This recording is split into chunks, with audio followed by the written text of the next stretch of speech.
it's a great honor for us to invite Patrik Schumacher, who is the principal of Zaha Hadid office and was seminal in the developing Zaha Hadid office to become the 500-strong global architecture and design brand.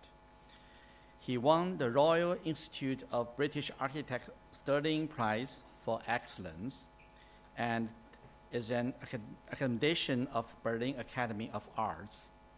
In 1996, she founded the AADRL, and which is play a very important experimental leading roles in the academic world. Well, he continued teaching and actually explore all the possibility of digital in architecture over the past almost 20 years. In 1999, he received his PhD from Institute of Cultural Science, Klagenfurt University. Since 2007, he has published a series of manifesto promoting parametricism as a new Apple style of, for the 21st century. In 2010 and 2012, he published the Autopoiesis of Architecture in 2 volumes, theorizing architecture's social function and elaborating architecture historical task.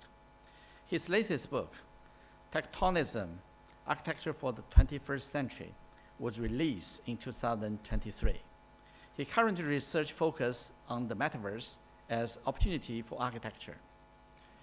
It's a great honor for us, Tongji University, actually invite Patrik Schumacher as an Gaofen professor and a visiting international PhD supervisor at Tongji University. And over the past few years, he engaged and participated a lot of PhD courses, especially during the COVID. So thanks a lot to Patrik. It's a very great honor to invite Patrik coming here to give us the special topic, maybe the first time for him to present to the public. AI learns Tectonism. Welcome, Patrik.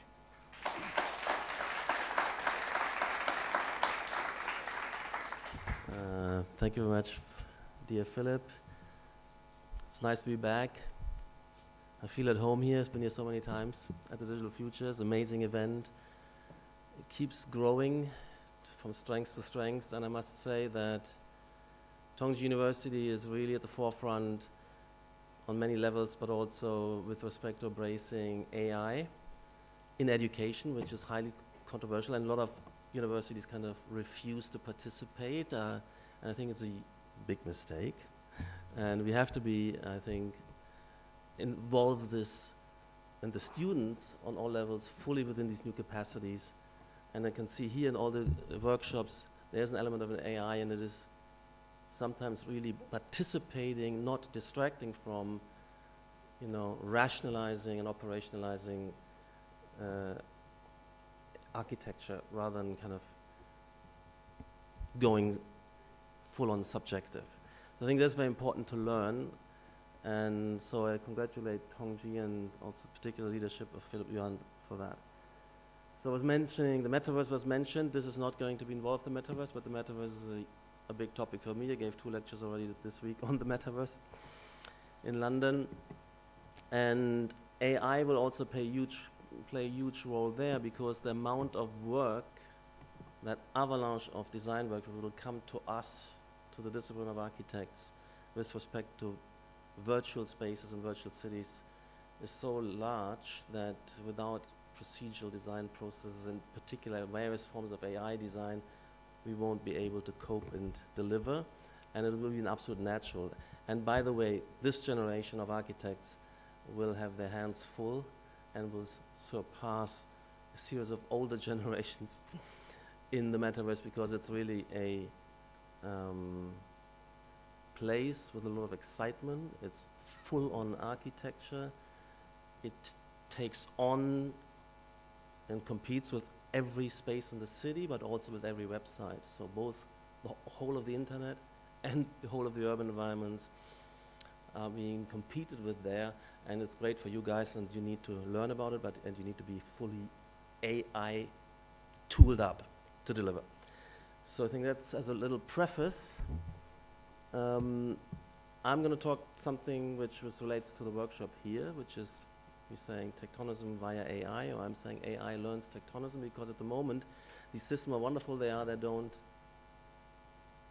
yet caught up with and can't at the moment by themselves through prompts deliver that level of sophistication which we call tectonism, which is the contemporary version of parametricism, the most advanced, mature style, which should be global best practice.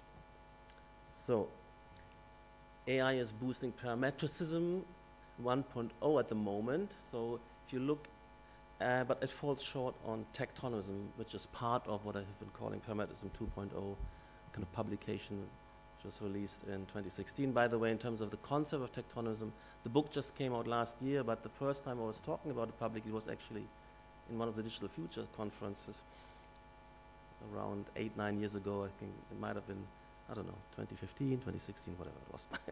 And then an article published in an AD edited by Neil Leach.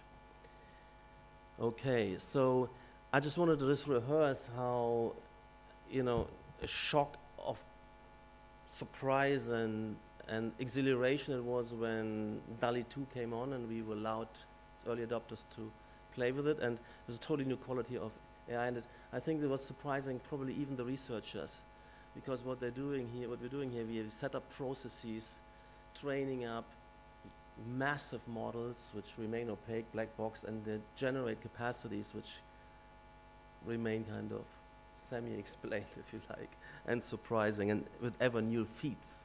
We got used to it, but it is really a kind of shocking leap forward on many levels, and it affects all the disciplines. So for us as designers, it was wonderful to generate this within seconds through some prompts, and using Zaha Hadid as a prompt, because so much imagery out there with Zaha Hadid that we can kind of extend our oeuvre legitimately through systems like DALL-E 2, Midjourney, etc. So these were some kind of first thing, and what I want to emphasize is, on the one hand, of course, productivity. 12 images per, 3 seconds or something.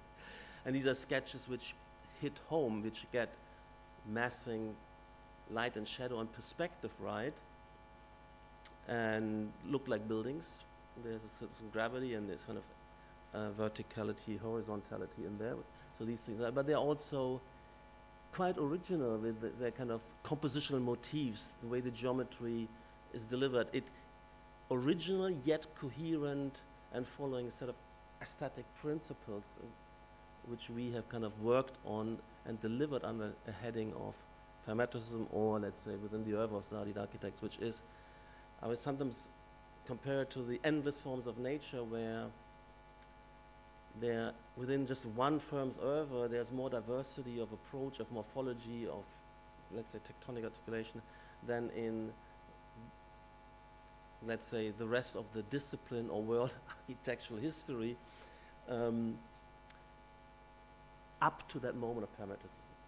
And then it's exploded. If you take the whole of the parametricism movement, of course, it's so much more fertile. And you recognize an element immediately where that falls within it, like you recognize whether an entity or form is an organic, evolved form versus a sort of mechanically generated form.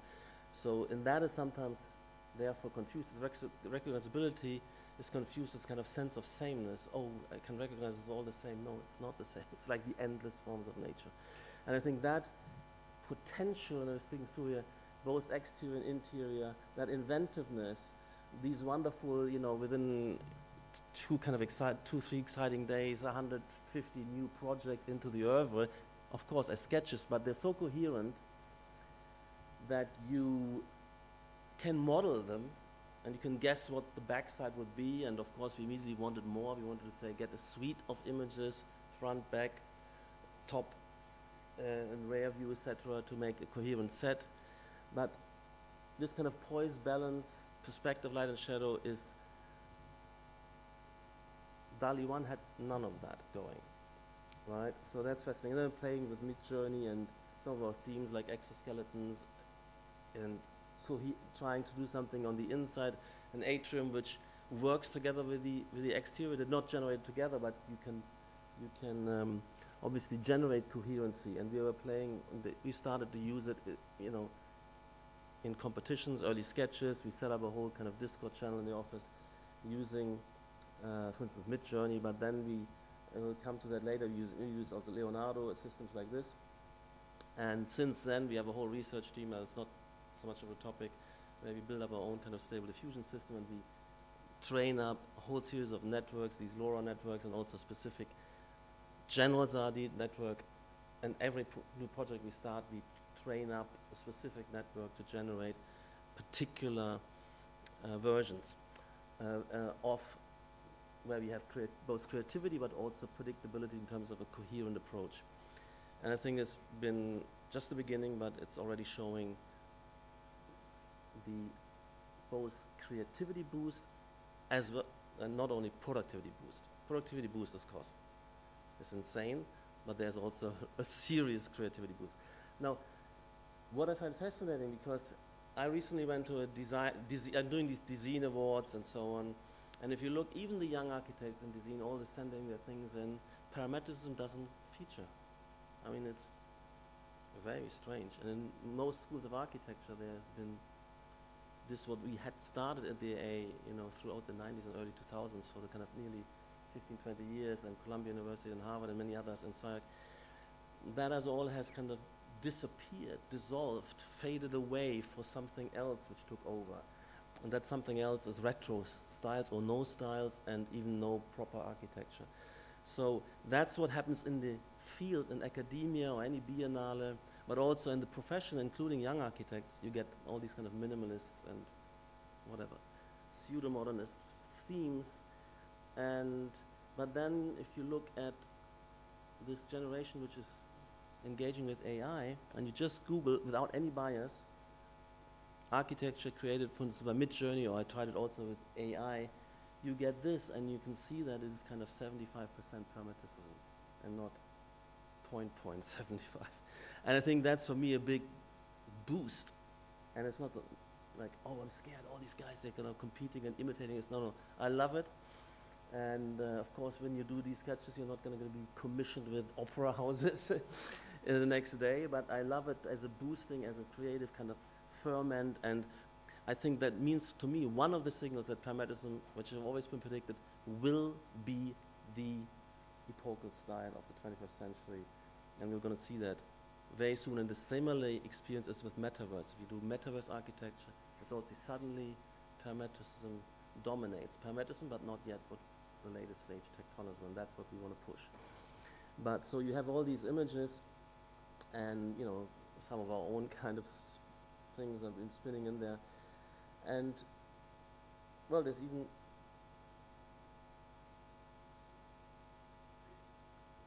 it's really dominant, and this is random screenshots of what Google delivers. And I think that for me is quite significant. I think there's even hints of kind of Tectonism in there, but it's very difficult to get this Korean. And so that's what you get, and I find it exhilarating. You know, the particular quality of each design is kind of slightly over flamboyance, is that we can be critical about and question, but it's clear what the desire is. What, if you had the tool, if you could do it, what students would want to do. But they maybe don't have the facility other than these prompts to generate this. But that's the desire, that's what this culture, the 21st century, has in store, and that's what the way I interpret these phenomena. And of course, when you then go into all these kind of guys and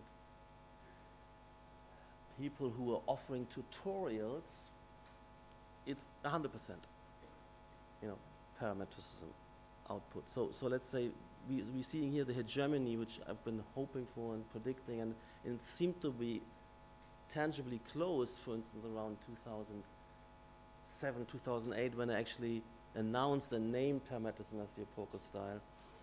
But then we had the big kind of global meltdown crash, where we lost kind of 50 projects, and many others lost projects, and many young architects who saw a career soaring stopped and got distracted into something else. So that was, but now I think it's happening. It's similar with the metaverse, which we thought would happen in the early 90s when the internet started, and You have to wait till 30 years before it kind of takes off. Anyway, so for us, we're doing a lot of master plans, and we're feeding training up our stable diffusion system with specific LoRa networks with master planning, and then we can still sketch and color code what is water, what is land, what is building mass, what is green, what is road, and maybe different typologies. So we get a lot of control and paint in and generate these master plans full with architectural resolution and photorealistic nearly. And that's a stunning productivity, but also there's an element of creativity. I mean, if we were more loose, but here we want quite determinate solutions. But of course, a lot of things of this are also kind of nice surprises for the design, I feel like. And then we go in and have kind of city model and our kind of network, and then we can calibrate with what weight you come in with your particular architecture versus a more generic architecture. And then you have also this kind of, calibrating the various components of the sub-networks which come together. And I think these are compelling and helping us not only to win competitions, but helping clients, helping this culture to make better decisions, because you have more optioneering, you look at more possibilities, you compare more, and you can only evaluate what you've generated. So in terms of the generative, in the generative test cycle, the generative element, and you can also heuristically kind of tailor it with respect to these color-coded elements, you get an enormous amount of a rationality boost, because you have so many more options to consider intuitively, as well as you can then kind of look at these and plan and measure them out and have run a series of analytics against them. But also just in terms of the city image, is it legible, is it complex, is it rich, is it attractive? We have an enormous amount of intuitive, we have our own super neural network, bigger than, billions and billions of neurons, we've learned a lot, and which we can obviously still bring into dialogue with these artificial neural networks. But philosophically, I believe it's nothing but. It's very equivalent. Okay, so that's what we can do at the moment, and where the systems are really strong. But Tectonism is not just, gradients and fluid forms and things adapting to each other, nestling the landscape, this kind of organic articulation, which there's so much out there that these systems get it really right. But Tectonism has high ambitions, a higher level of rationality, of structural logics and rationalities, environmental when it comes to shading, and it needs to be coherent with sun exposure and cell shading and sun direction, as well as fabrication logic. So that's what we're going to study. And that is, I'm looking here at structural. So, I mean, this is just trying out Leonardo. So these things are, because a number of elements particularly have to come together and not just generate a look. These things make very little sense, and often there's a bridges without actually a pathway to cross. So essential elements are missing, and these things are not rational structures.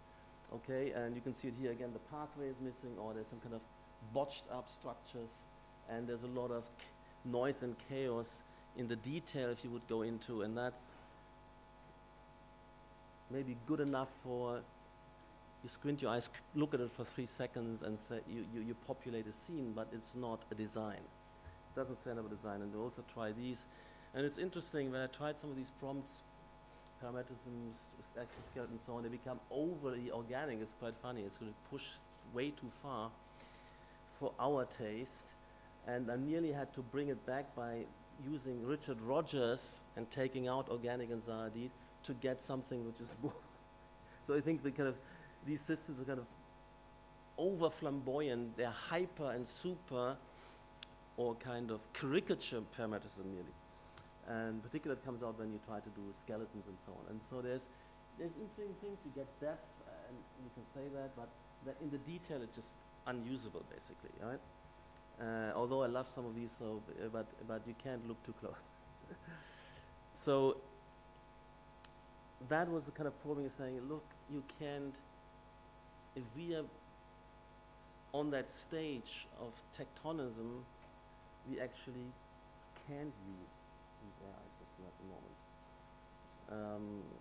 We can only use them for massing, or we use, since our firm is not everything living up to the highest, most difficult and ambitious, coherent standards of tectonism, and we still do kind of non or pre-tectonism parametrism, we can still, we can still use them, and that is not, tectonism is not necessarily, in the case of an opera house, necessarily you don't emphasize these kind of technical constraints, but we can't use it for most of our work. So this is what we saw earlier. So we have these things were also relatively early. They're stable diffusion images. They even fall down on kind of pre-tectonism parametricism, because they're kind of visually kind of chaotic and unresolved, etc. Anyway, so tectonism, and that's from this morning's talk and what the students will work on. We are focusing on structural, this may be most pertinent and potent, but then also we're looking at environmental constraints and logics, how they be imprinted and brought in, as well as then fabrication as a secondary layer on top as well, which is also very important. And these are the three, let's say, arenas, dimensions of tectonism, which I'm articulating in the book, which you can pick up. And by the way, I showed that an image was translated by Yan Chao. Thank you very much. And is available in Chinese language. So this is what we're looking at. So I mean, I'm not saying I wouldn't kind of sign up on this yet, but the team was kind of pre-trying some of these ambitions. So this is really what this ambition to tackle this really starts with this workshop for us. I mean, we've trained I made a kind of data set of ours with various tectonic classifiers.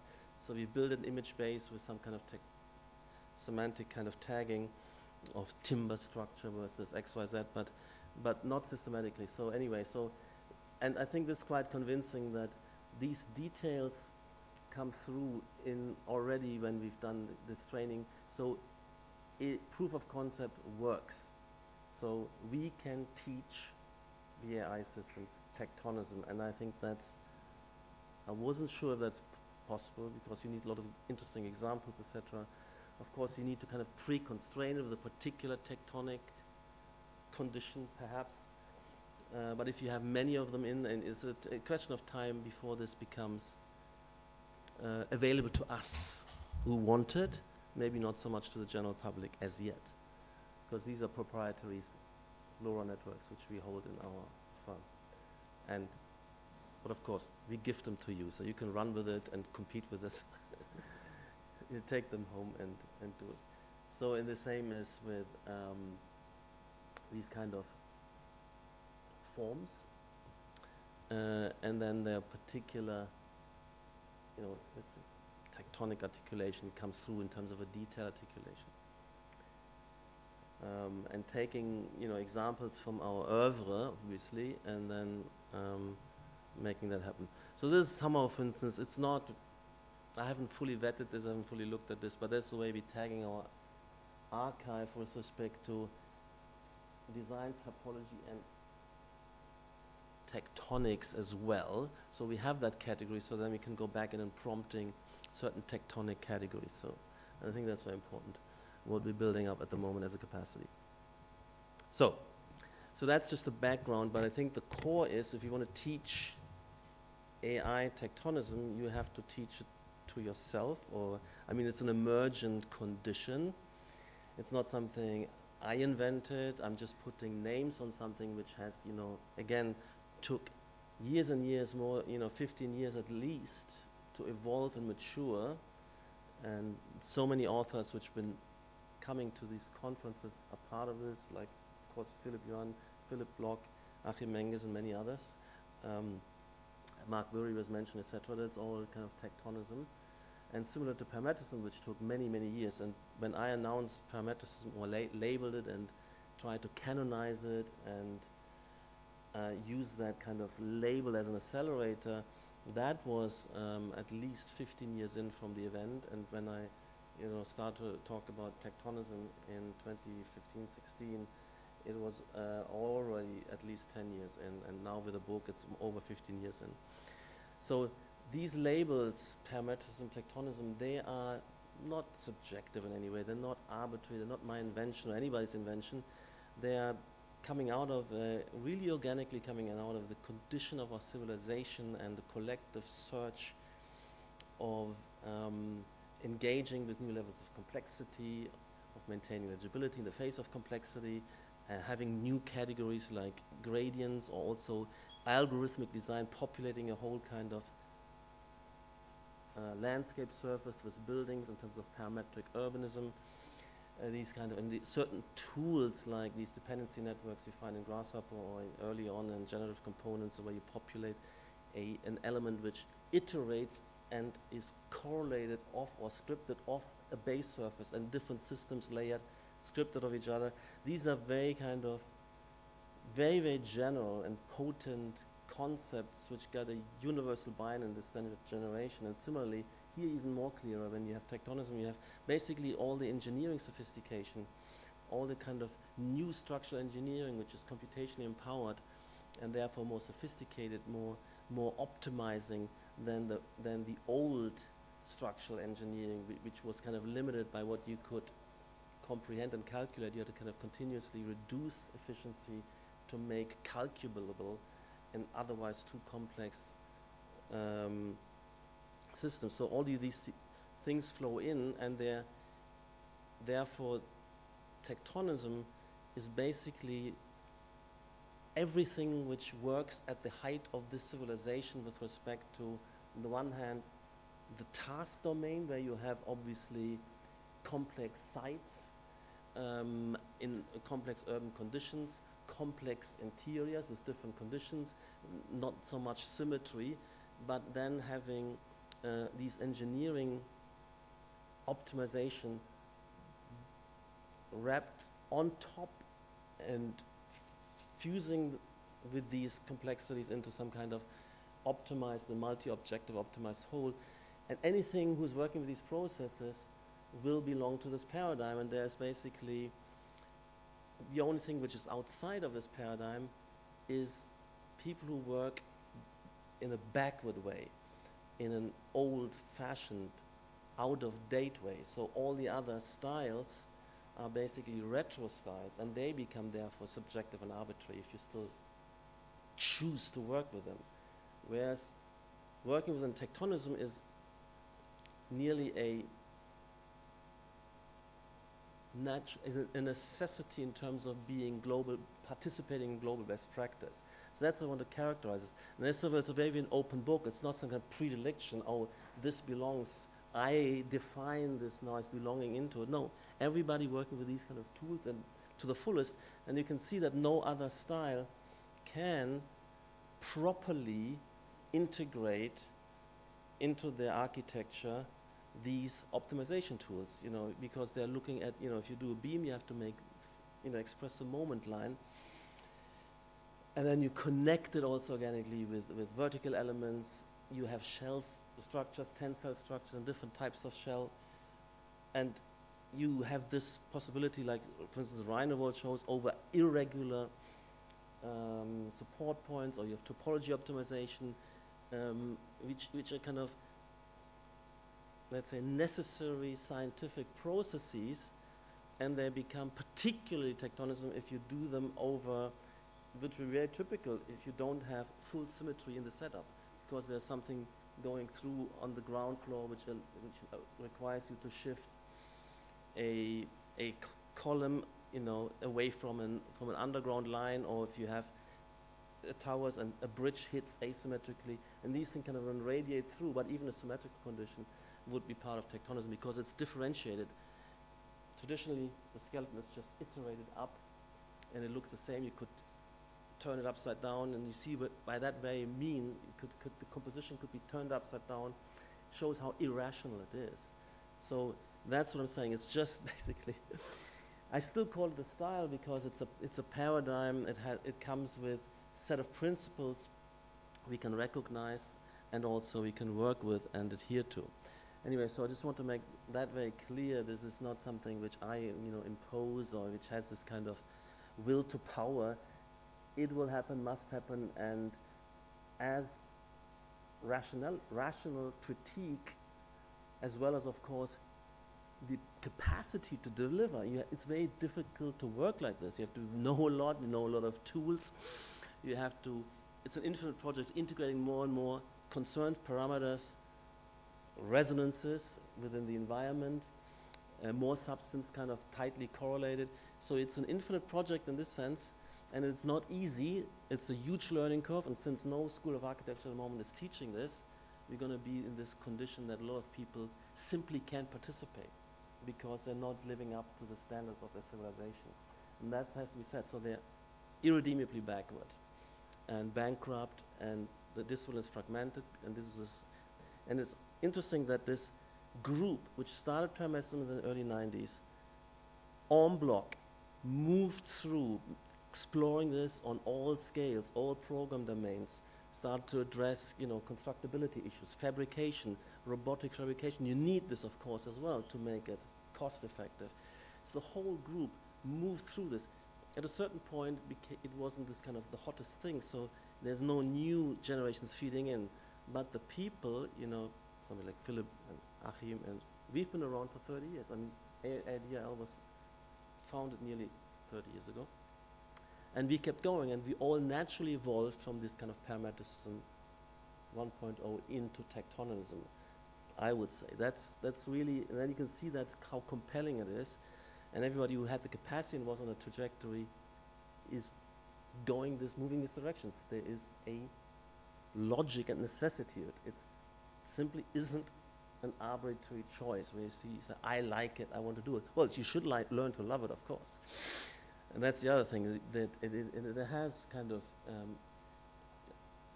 so much to do with also the organic processes, with even formation process of self-organization and inorganic matter, which we can perceive because these are all, in a sense, like Otto discovered, optimization, minimization processes, even in inorganic nature, and certainly in organic nature also, they are adaptive processes. They're highly functional, highly evolved, functional, sophisticated. And that's what our architecture could be. But in reality, the current 99% of the production is extremely crude, wasteful, backward, non-adaptive, etc., etc. So it's just I'm preaching to the kind of choir here, but so that you have that you like this and buy into this, but that you can position yourself with confidence relative to this. And when you compare this to the previous Parametricism, where we had all these kind of nice glossy white or light gray NURB surfaces and some kind of blobs, the diversity of global form, because there's various types of curvature, minimal surfaces, catenary curves which are different, inflatable curves perhaps, curved folding, so conic conditions, etc. So they would be, and then like here over there is this kind of inflatable kind of form, active bending. They're all subtly different, and they generate families of tectonics, where also materiality correlates strongly with materiality, because if you have sheet metal, it's going to be kind of curved folding. If you have timber, it's going to be more towards, let's say active bending. If you have slats, if you glue them, you can do more, etc., etc. So there's a kind of recognizability, and suddenly we have this, I would say, embarrassment of riches, explosion of richness of articulation. And I will talk in the latter part of the lecture why this is particularly strong for architects who at heart are also people who want to communicate identity for different buildings, character and differentiation. And that kind of what I call the semiological project is served extremely well by this. And that project exists much, much longer than Tectonism. Semiology was part of architecture, or even pre-architectural built environment from the dawn of humanity. Anyway, so we have, again, we've used that tensile structures, compression only, these wonderful domes, Philip Locke, etc., in different conditions, skeletons of various types. Okay, so, and I think it's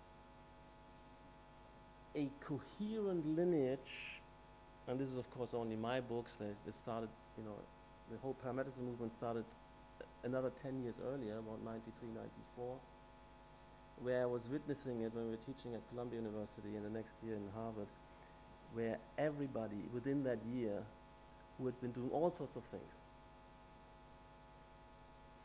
converged onto this. It took a few months, a year, and all the candidates who were teaching at the time, there was this publication of, there was assemblage, a certain version of assemblage in 92, and then 93 came out the AD, Folding in Architecture AD, and in that year I was in Columbia, and there was Jesse Reiser and Greg Lynn and Hani Rashid and Shulan Kolotan and many others who had doing quite different things. At the end of the year, they were on. That, it was so compelling. And that kept going for the whole decade. So anyway, so that started, and so these are my works, and I mean, Tectonism was kind of, actually the material in Parametricism 2.0 was Tectonism material. My emphasis in 2.0 was more, we need to shift actually, and that's an interesting tension, from focusing on technical functionality, moving towards social functionality as architects. Because to reach, let's say, Tectonism had fully matured 2016, and I gave a lecture, but I didn't use the title for that book.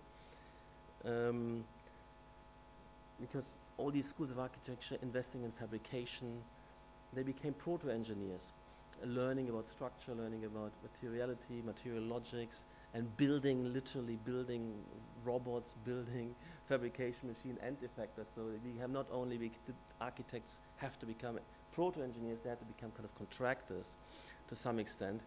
And of course, in the end, we have to be designers. And we have to also try to explain why this matters, why this is so important for the flourishing of society and what it is about. Societal processes that require these new level of adaptability, flexibility, coherence. Anyway, Tectonism is really a new, wonderful step and a significant kind of leap forward. But also, as I said, it's much harder, way harder to live up to. So Tectonism is the most advanced stage of parametricism, so it's also that I've not shifted away from parametricism. It is a stage, the latest stage of parametricism, and applies the expressive heightening of engineering and fabrication-based form finding and optimization processes. And this notion of an expressive heightening is important, and we come to that. That is my emphasis, because the consciousness in this movement is more that we are driving technical progress, and of course it is easy to explain. The forms are structurally more efficient, they can adapt themselves more pliantly into certain conditions, and they become complex, and you can fabricate them. So you imprint the fabrication constraints into that, and all of that is an engineering discourse. But I know that the real passion is driven by the expressiveness coming out, and this intuition I think is important. And you can see that with somebody like Achim Menges, who actually is not an engineer, and he's collaborating with engineers, in the end hands it off to the engineers. And he's kind of proto-engineering, and he's excited, and I think many of us, about this new expressive potential, the diversity of forms. If we had endless forms of nature before in parametricism, no. Now it's a kind of Cambrian explosion of nature, kind of a 100-fold diversifying, a kind of biodiversity of technical forms. That's what we're also getting excited for, because then we have so much more to solve our spatial planning problems and articulation problems, making recognizable the different features. So there's an objective to increase information which is the legibility of the built environment, and that is what I'm adding to this. And this isn't explicit, but I think it's implicit in all the architects who participate in this, because and it's interesting that architecture in this sense led the engineers to some extent, although their engineering tools were already there, but they can't come to fruition. And what do you do with kind of, topology optimization if your architect is a minimalist? I mean, it makes no sense. Okay, so Tectonism matured in the last 15 years as the most promising subsidiary style, or I call it a sub-style, of the epochal style of parametrism. Its visual appearance is unmistakably a distinct version of parametrism. So you immediately recognize, oh, this is Tectonism. You should learn to identify this. But also you know that Tectonism is, you also can see that it is still parametricism. And that's actually very important, that visual grasp.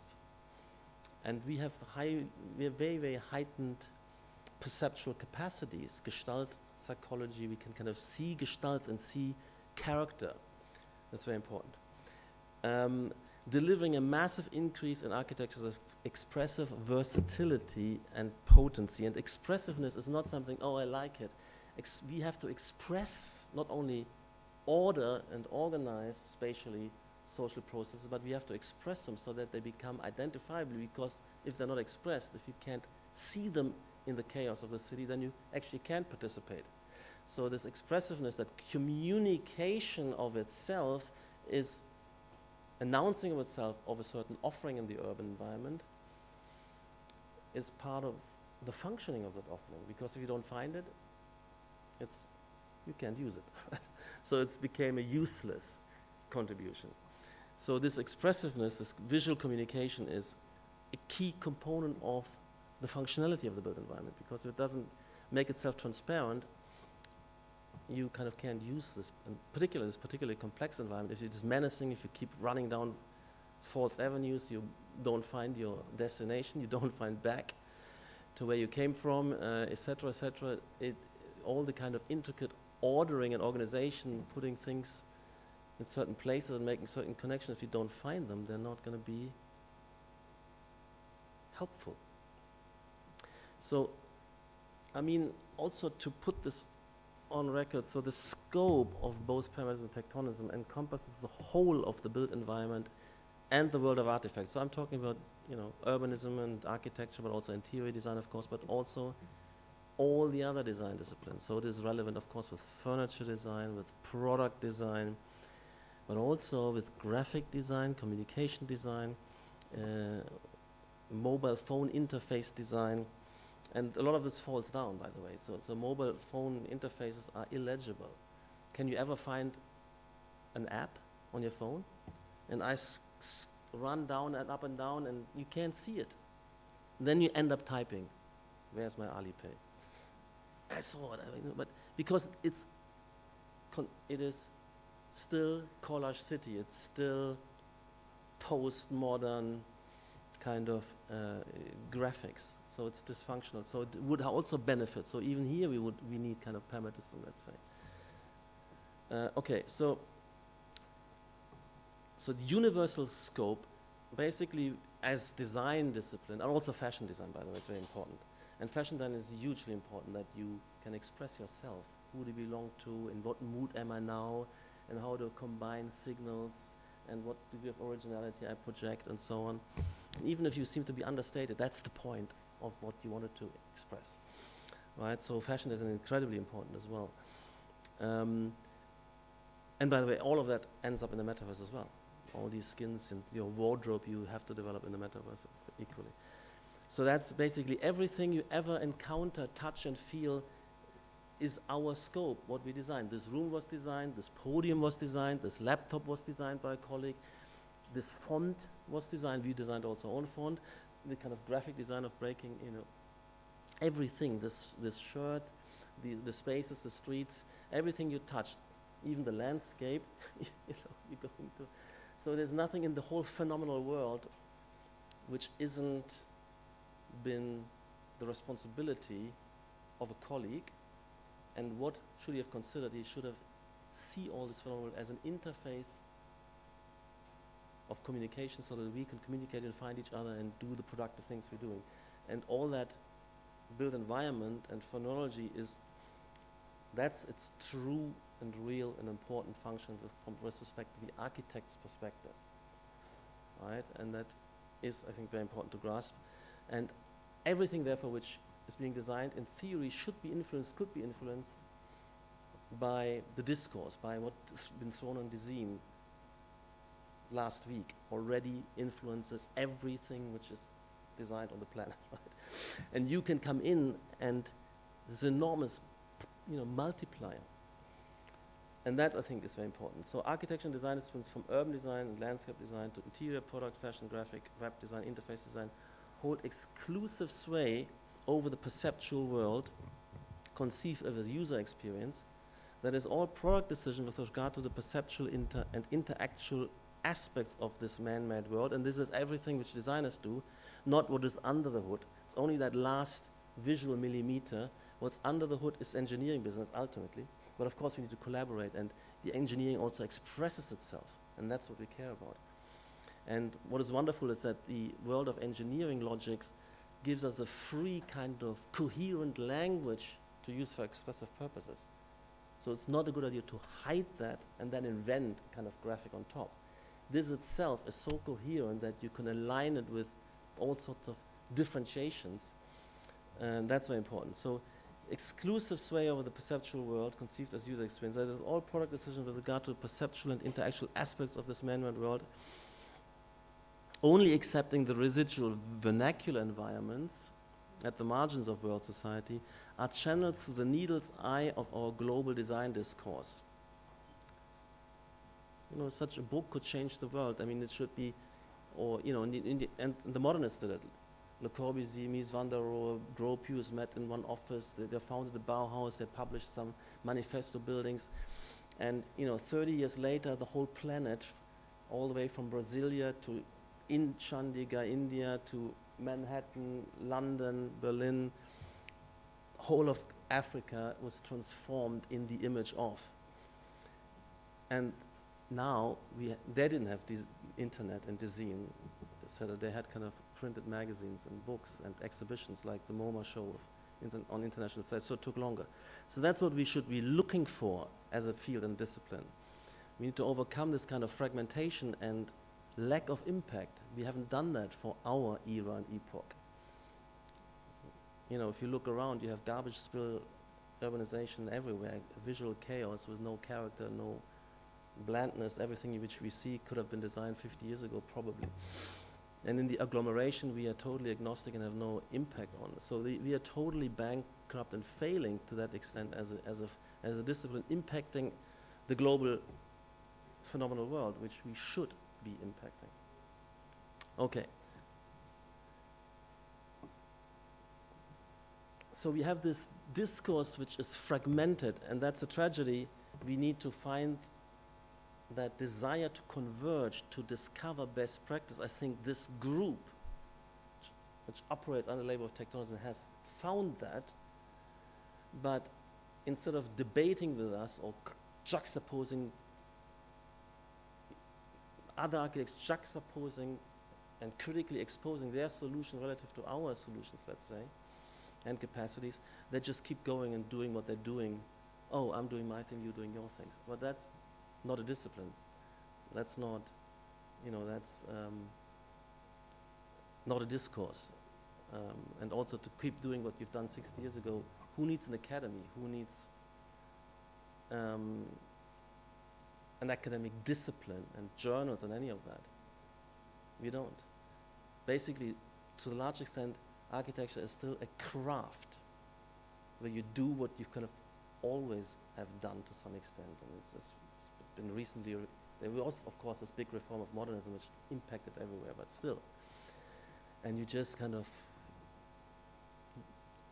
have this kind of craft-like experience, this architect representing a certain kind of implicit method which cannot be rationalized, critiqued, and they just do what they do. I mean, this is, utterly unsophisticated, let's say. All right, so this new book calls for a discourse intent on convergence and speculates on the prospect of a convergence around the further development of parameterism tectonism to allow 21st century architecture to finally have once more, like the 20th century modernism, a vital, decisive, transformative impact on the built environment, the way modernism had done in the 20th century, namely to deliver a total remake of our planet's urban physiognomy. This morning we had this headline, Architecture as a Planetary Science.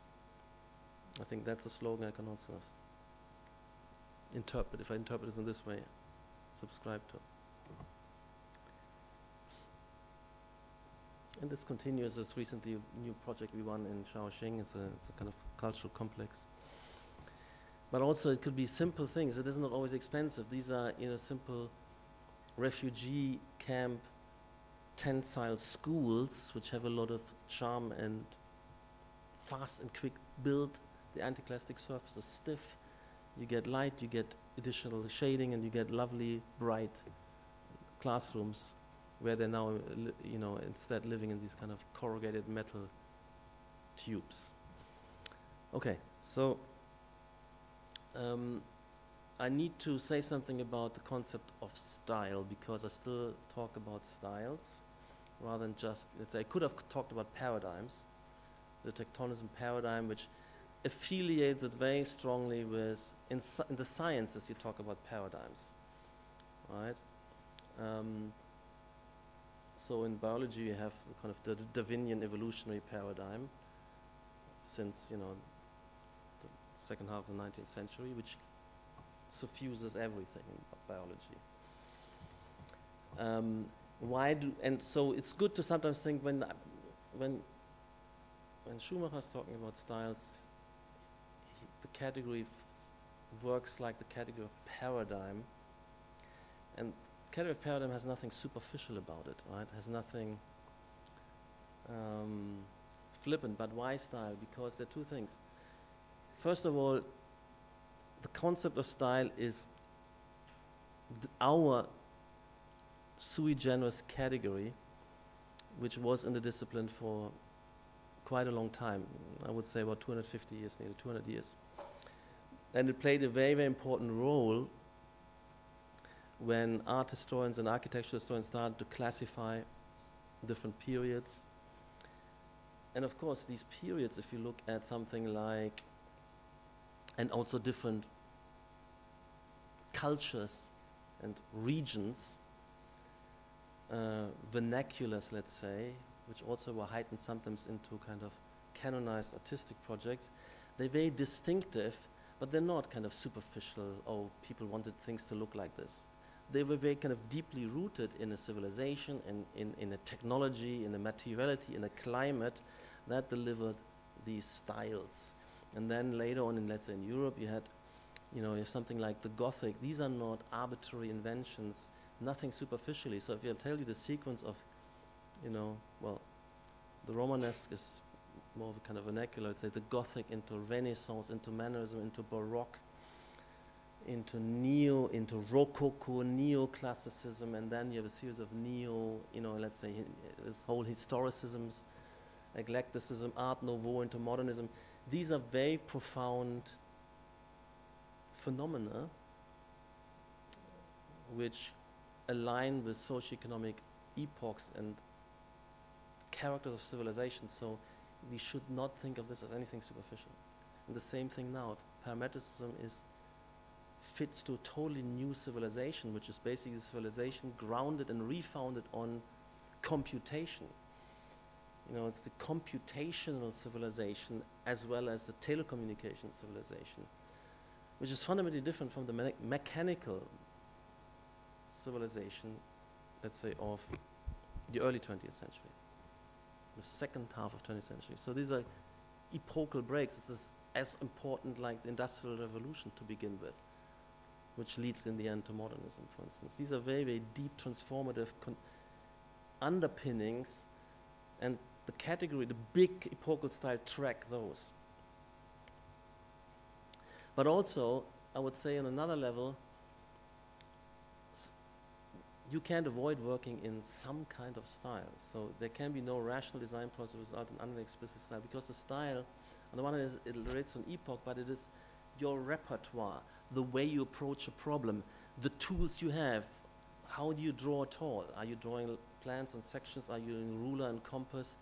This imprints, right? And so the design process and the way of working imprints itself. And if you work with Maya and NURB surfaces and subdiv modeling, etc., and various scripts, you obviously you work very differently from a kind of traditional way of working, and that shows up in the universe of possibilities you can reach, and you can also recognize it quite quickly, right? It's right, you recognize the difference between organic and an unorganic kind of creature.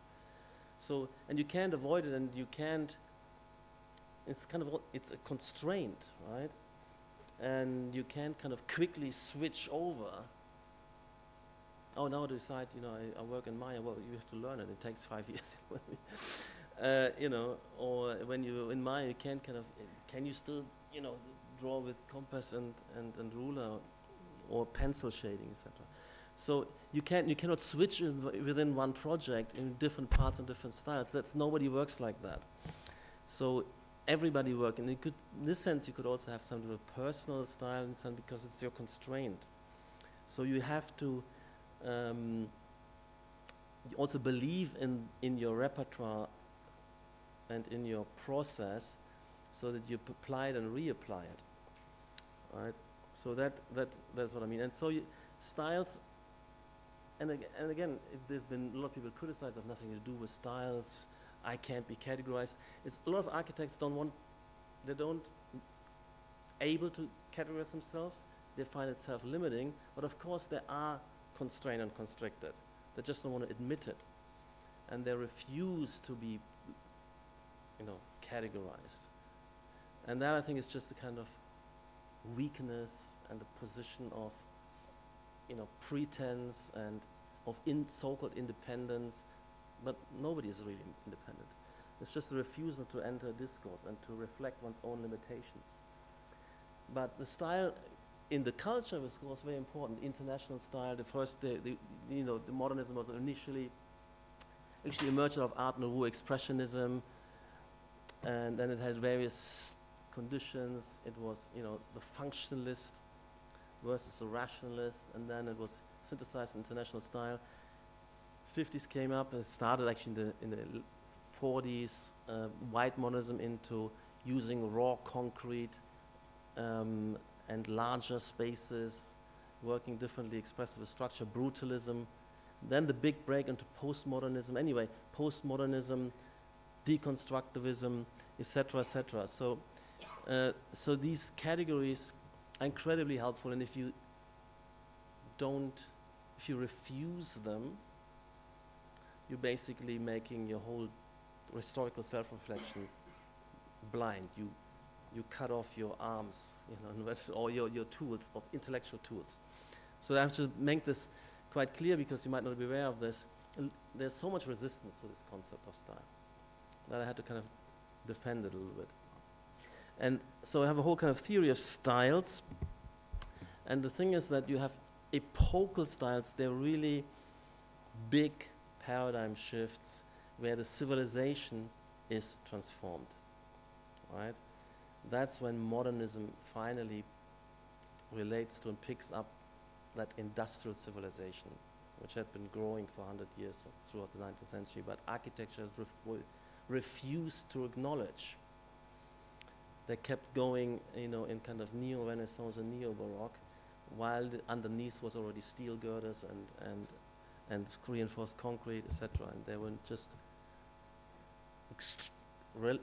pretty late, and therefore irrational already. Anyway, so So the epochal styles are aligned with these big, long-term, hegemonic styles that mark an epoch, like Renaissance, modernism, Hermeticism. There's also a few more. There's Baroque, I would accept as one, and also historicism, but they're not many.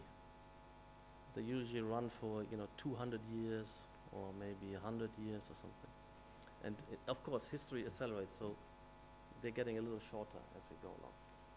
Renaissance was 300 years, Baroque was 200 years. Historicism was 150 years, modernism was kind of 80 years, etc. So I don't know what Hermetism,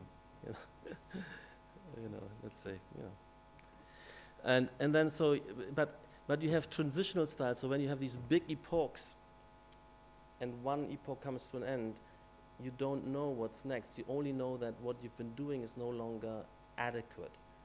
There's pressures against this. You have all these technologies and new types of buildings which don't want to fit into symmetry, proportion, masonry, they want out. Railway stations or factory buildings which are out incredibly long and shouldn't be composed symmetrically because that would be incredibly wasteful. So you have kind of pressures, and then you have, experimenting around, you have transitional styles. For instance, Art Nouveau these are very short usually. Art Nouveau is a transitional style from the historicism, which went on for most of the 19th century. End of the 19th century, for about maybe maximum 20 years, 15, 20 years, you had Art Nouveau, and then modernism took over and wiped it out. Similarly, Expressionism was another version. Let's say Art Nouveau, and then Expressionism was transitional. It was only 10 years or so, or 5 years. Similarly, when you had modernism then took on, let's say 60 years or so, 70 years, maybe 80 years. And before Hermeticism is the next epochal style, you had postmodernism and deconstructivism. About 10 years each, their prime. So very short. I mean, I remember them. I went through all of them. I was a modernist at school, and then postmodernism came along, and there were these professors doing this. And then already deconstructivism was out. It seemed as if architecture is changing styles every few years. And then folding came out, and I thought it just keeps going. And what's next? What's next? We're already 5 years into foldism, But funnily, 20 years later, we haven't changed. We believe in this. We have the same principles. We're just refining. So it was very different, and I reflected, wow, I started, in let's say 1990, and in 2008, that is, 18 years in, I realized this is much, much deeper, and it's already, 5 times as important as deconstructivism ever was in terms of the output, the number of people going into it. So it was qualitatively different. It wasn't that of next fashion coming around the corner. And that was very significant. So it was clear that this was suddenly something different. There were all these transitional styles. It's basically the searching, because not only did you have postmodernism and then into deconstructivism, but you have postmodernism into neo-historicism, into kind of pop, into minimalism. It was neo-modernism, strangely, but in heightened. So you had all these kind of brainstorming around, roaming around, short periods before. And as I said, when what I later called Hermeticism, when that started to hit, it was kind of, first of all, a huge convergence. Everybody was rushing to this, but then it kept going. It didn't stop.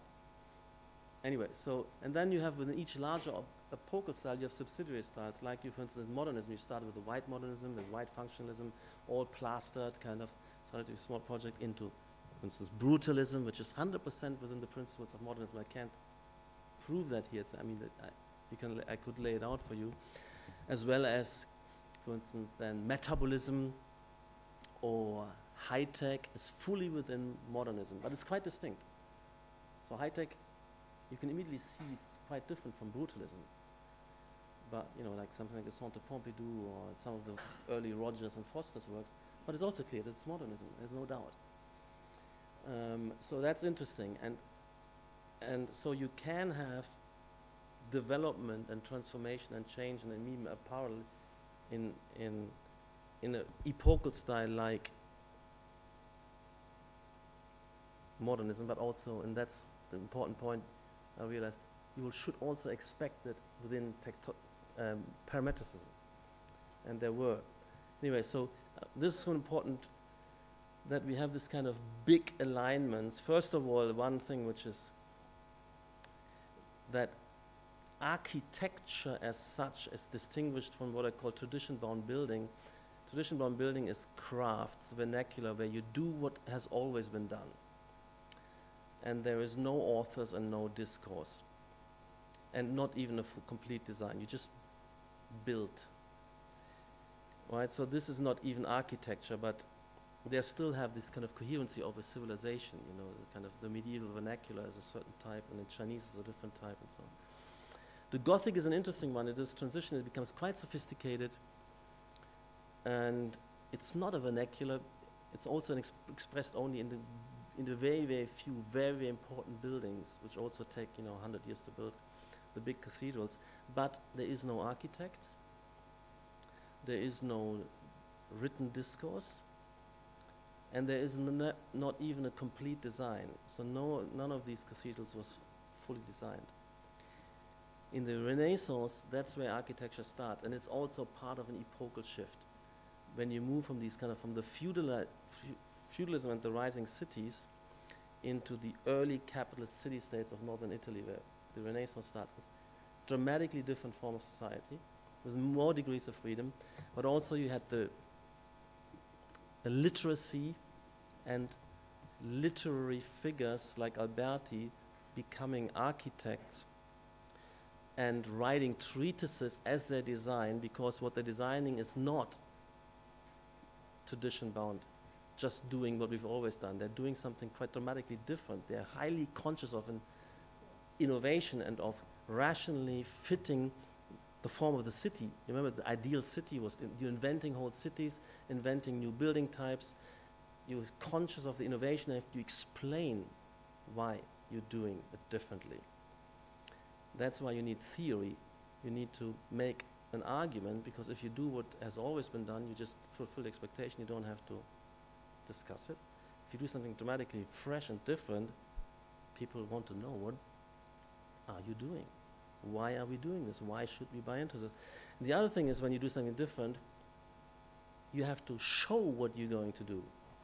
So you need a full design, also for yourself to understand. You're not just doing, like cathedrals were just done in procedural.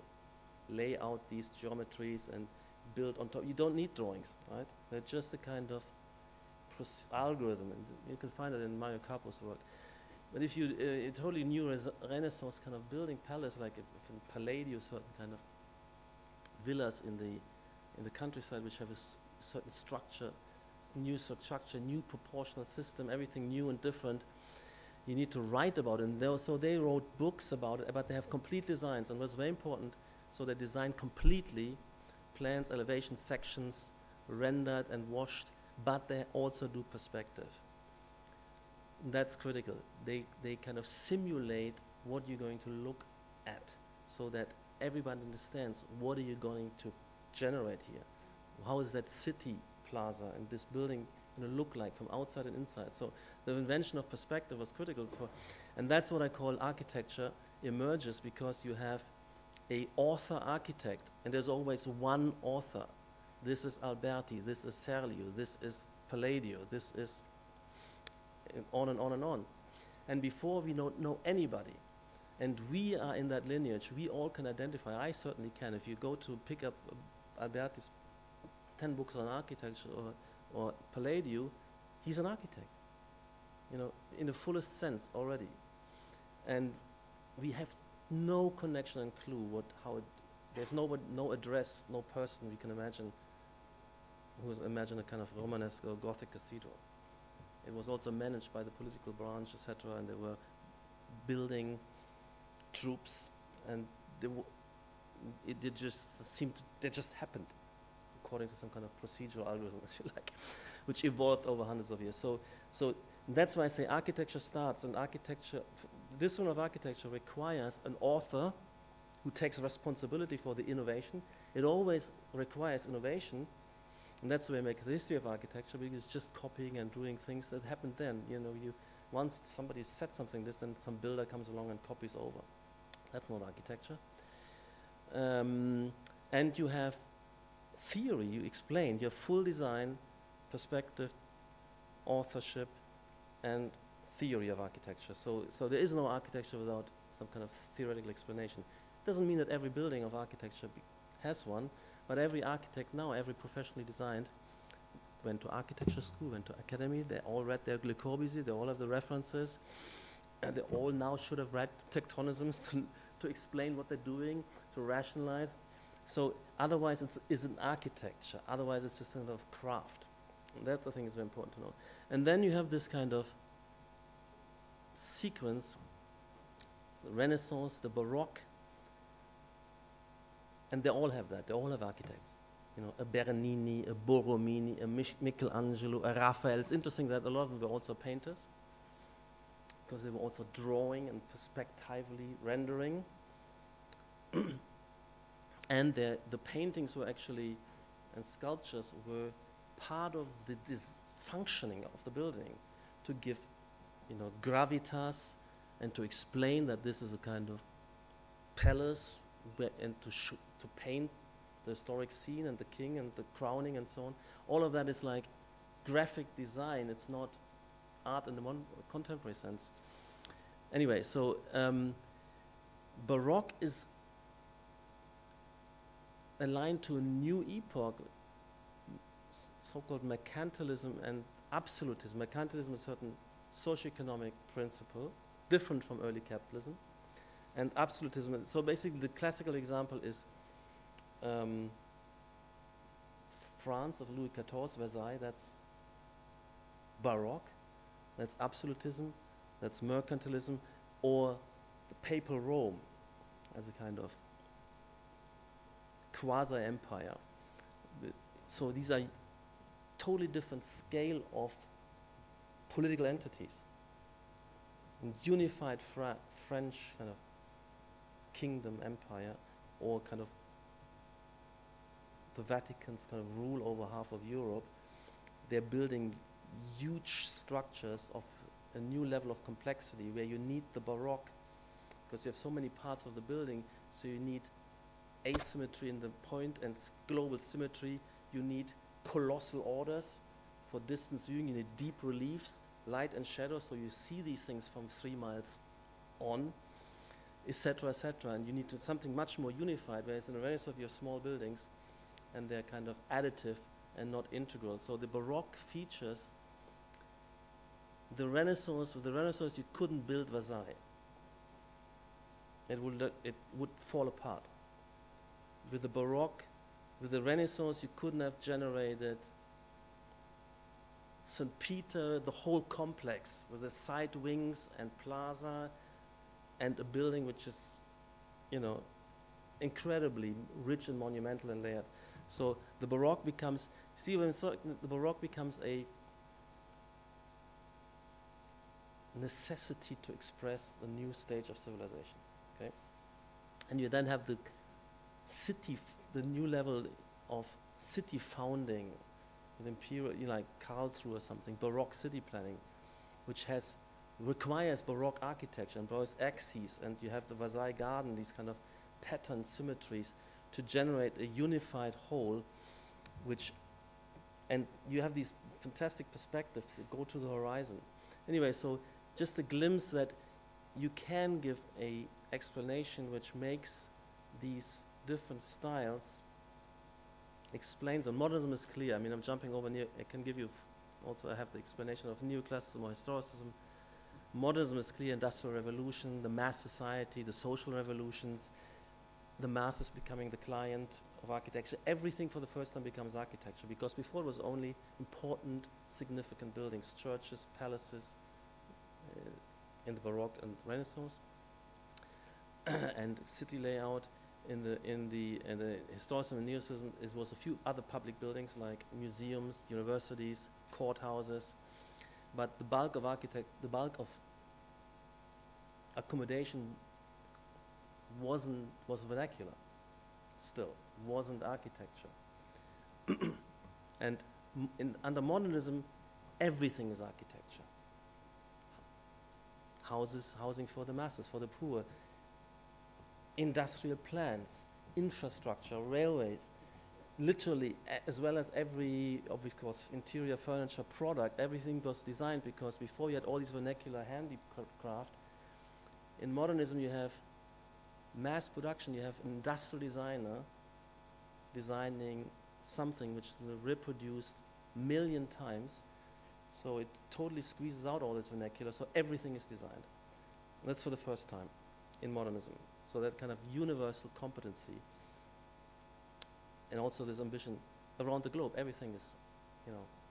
Le Corbusier as a figurehead and his writings literally becomes the fulcrum point, transforms everything around the world. Every detail, every urban pattern, every artifact. And that's for the first time in modernism. And that continued. And we still have that in, you know, parametricism, which is really the only epochal style after modernism. Everything else is either transitional styles or subsidiary styles or retro styles. Unfortunately, everything which happens now is retro style, which is neither a subsidiary style nor a transition style. It's just pure backwardness. It's pure intellectual bankruptcy. And Tectonism, of course, is a proper and very significant subsidiary style. So subsidiary styles are, you know, not to be dismissed, and neither is transitional styles. You need to search and experiment to find what it might be, where you converge on to make something which fits the current civilization. Okay, so I'm going a bit too slow, but I jump over this. There's more, but maybe you're coming to this. Parametricism has a series of subsidiary styles which we went through, and obviously that's quite aware of this because I lived through all of these. Okay, I just want to, I speed up now a little bit. But what is important is the transition from modernism into parametricism. I was talking about the microelectronic revolution or the computational revolution and telecommunication revolution. And, you know, this era of Fordism, the height of modernism was mechanical mass production, assembly line in huge bureaucratic production hierarchies, and everybody being plugged in, whether you are an administrator shuffling papers or, you know, bolting on screws in an assembly line or various managerial layers. You were all kind of locked in, and there was very little amount of innovation you could easily adapt because you're building this huge plant. It's rigid, it's mechanical, you know, make a mold and 100,000 times, or have this kind of whatever tool, and so these are not reprogrammable. So that's why you also don't have, this civilization couldn't absorb a lot of innovations. Anyway, what is significant here is, first of all, these are totally reprogrammable, so you can have very small runs, flexible specialization, but also all the workers disappeared. And they are now set free to do the innovation because this system can absorb enormous amounts of innovation. That's why everybody is now getting educated, going to university. In this system, it makes no sense to have 50% of people in university. They need to be shuffling paper or bolting the screws because nobody else, there's no robots to do it for them. And also, what are they going to study? You know, marketing, finance, research, sciences for innovation. No, these things can't absorb innovations. A handful of designers is all is need to update these adaptations of the assembly line for the next 25 years. So a lot of things fit together. So, and you know, now of course is not only fabrication, but you know, we have software as service, and you can have, you work on all these wonderful apps and software platforms, and you can update them and upload them every week. An infinite amount of updates and innovations. So the absorption capacity, that's so everybody should be working on innovation, on research, development, marketing, finance, and if you have a new product, you have to kind of new ideas of financing. So it's totally different, and it is super dynamic because it's not in a huge kind of hierarchy. There are still big firms, but within Google you can self-organize into teams. You have little sub-teams. You have free time. Half of your time is free to find other people to work together, etc., etc. So it's super dynamic. You have this kind of outsourcing and fragmentation of firms into network companies. And the city, they're all these were sitting on a green field. Now we're moving back in the city, in the metropolis, like, you know, whatever. In New York, London, and you have all these networks, you're flexible, highly flexible and adaptive, and the architecture looks very different. And now we can make it different because we have also, this is generated by the micro-directed revolution as a new task of a fluid, dynamic work and live process with continuous lifelong learning, blah, blah, blah, where you have to meet and roam around in the city continuously. You're not sitting on your desk, you know, you don't drive with your car to an office factory, sit there for 9 hours and then drive home, you know. So there's a totally different world, but we have also now the new tools to deliver to that new world. Anyway, so I think that's very important. So that's why the stuff becomes suddenly very, very different looking. And there's also new tools to generate them, but also the delivering to a new society, which is very different. And there's also this element of the avant-garde. So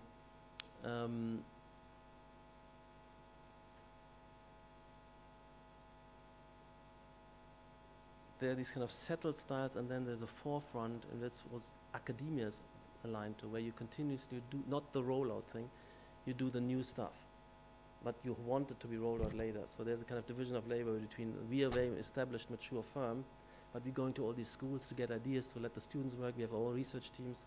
So we're both avant-garde and mainstream. But the whole point of avant-garde is to become mainstream. Anyway, I just want to mention this, and because it's a new condition which exists only in the 20th century and continues, that you have this distinction between avant-garde and mainstream. Okay, I'll go a bit faster, sorry.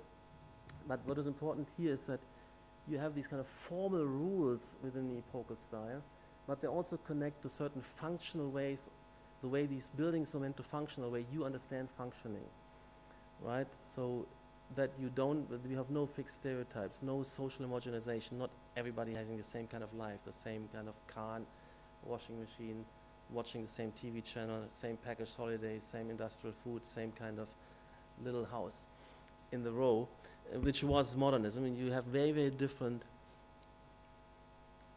people, and they have this huge diversity of audiences, etc. And you don't zone things away.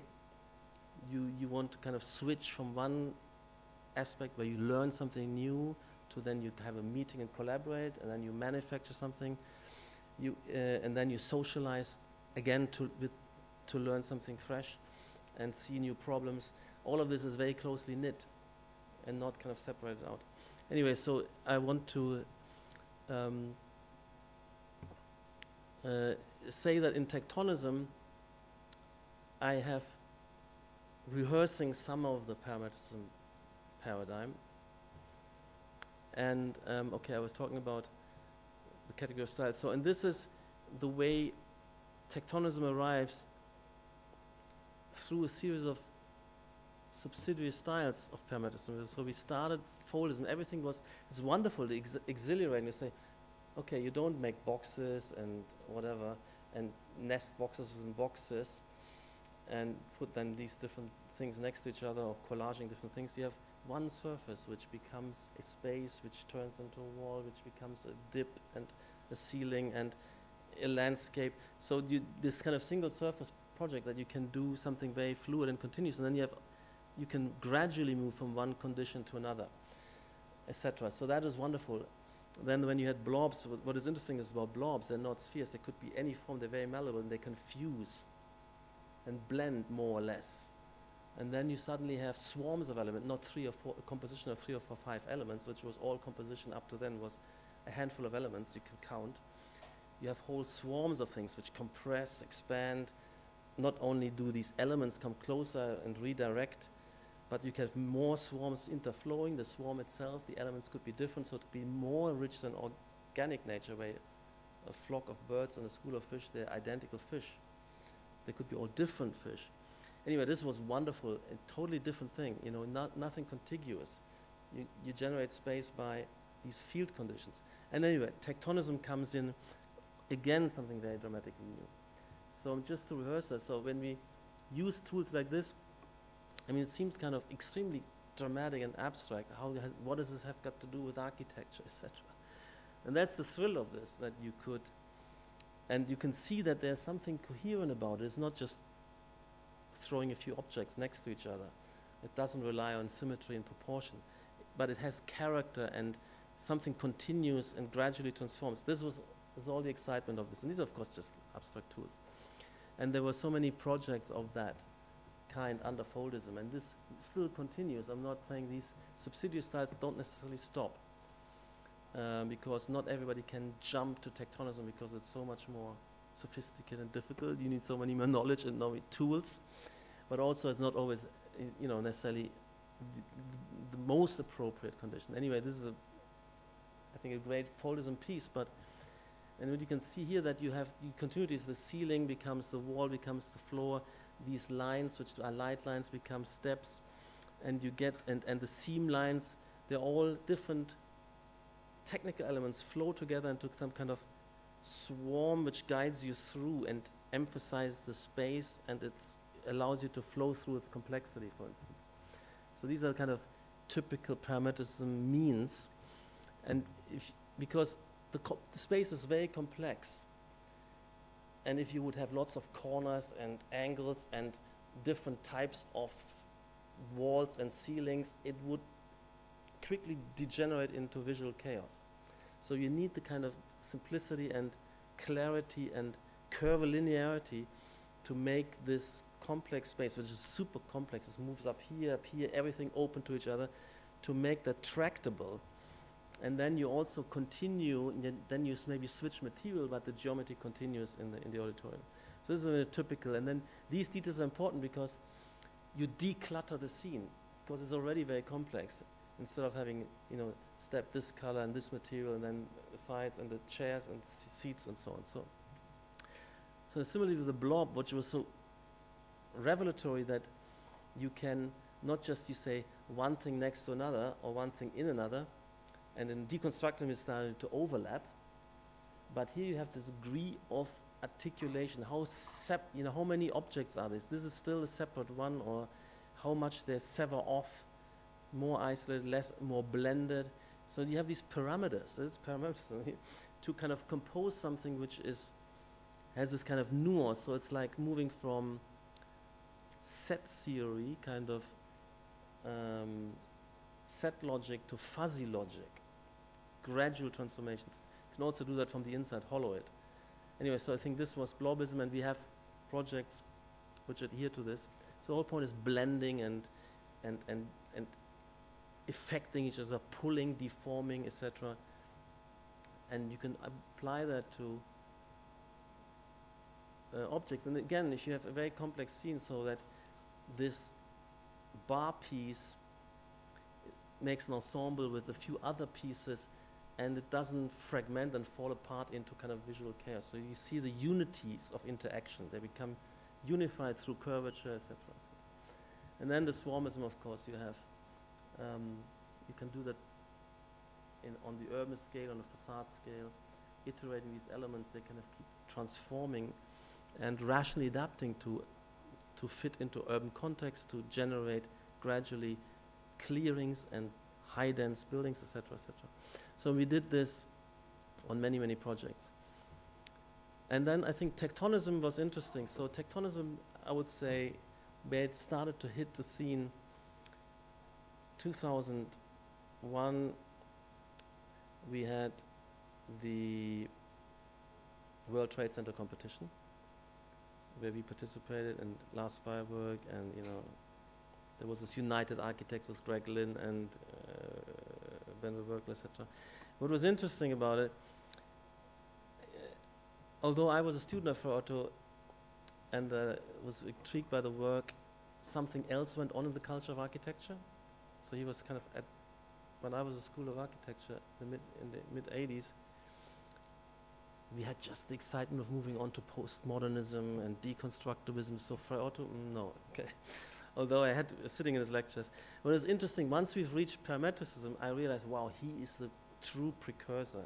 There's so much in there, actually into Tectonism already. But who brought it home very explicitly was Lars Spybrook. He was a great promoter of Frei Otto in this world which has started with NURBS and blobs and Greg Lynn and Jesse Reiser that nobody had heard of or talked about Frei Otto, and it was Lars who brought in Frei Otto. I think it's very important. And the other guy who was kind of tweaking into Tectonism early on was Mark Burry. So I think this was really interesting.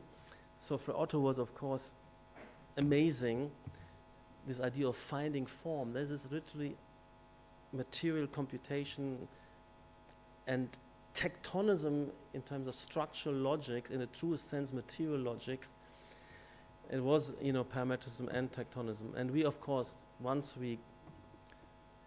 I think when Lars said Frei Otto, everybody was Frei Otto.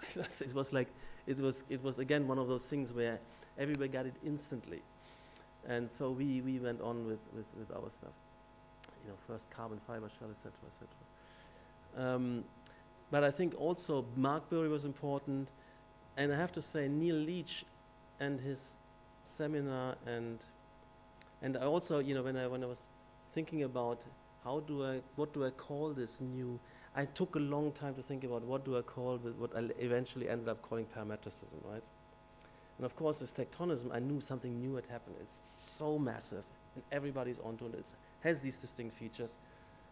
What should I call it? And I didn't want to say, it had to be something out of architecture. It wouldn't have been, something out of engineering. Anyway, but there are also some hints like Neil Leach had digital tectonics. And, and then again, you had Lars Spybrook moving on to these kind of pseudo Frei Otto with new materials and projects which were generated through material computation that still looked a bit like parametrism. They weren't as rational as we now would demand, but I think these were the figures who led the way at that time. And also, Reiser, Omomoto, Jesse came up with this Atlas of Novel Tectonics, and I think this was kind of ringing in my ear when I said, okay, maybe it should be called Tectonism. Because there are these hints when parametrism moved into wanting to build, Jesse Reiser was great, he was talking about the space frame. But of course the space frame isn't the John Waxman or endless iteration of these tetraheders, but compression, expansion, accumulation of density to the support points, you cut a hole, the edge gets reinforced. And so he thought the space frame was also this kind of field conditions you can move through, like through which guides you through. Anyway, so this is an interesting book. I can highly recommend it. It isn't Tectonism yet, but it is a hint. And then we did at DRL, as one of our kind of still top designers, Maria Cironi, did that with the team members. Actually, there's another guy, Jerry Cruz was in there as well. This is a kind of proto-Tectonism project at DRL where we looked at the Gothic and these kind of intricate structural base, but we did two things. First of all, Gothic inside out. So the Gothic cathedral is only beautiful on the inside. On the outside, it's kind of not happening. So we should also express it on the outside. But then instead of having why is it so much more complex? The Gothic is super sophisticated, but it is get this one kind of bay and then it just repeats the bay. And here you can expand the space, compress the space, so each bay is different, each profile is adapted and different. It's inside out, it's parametric, and it's compression and tensile. So I think it's a very nice, beautiful project. And also it has, of course, overlap and intersect, confluence, etc. So it's a wonderful project. And then we was teaching in Vienna with Zaha.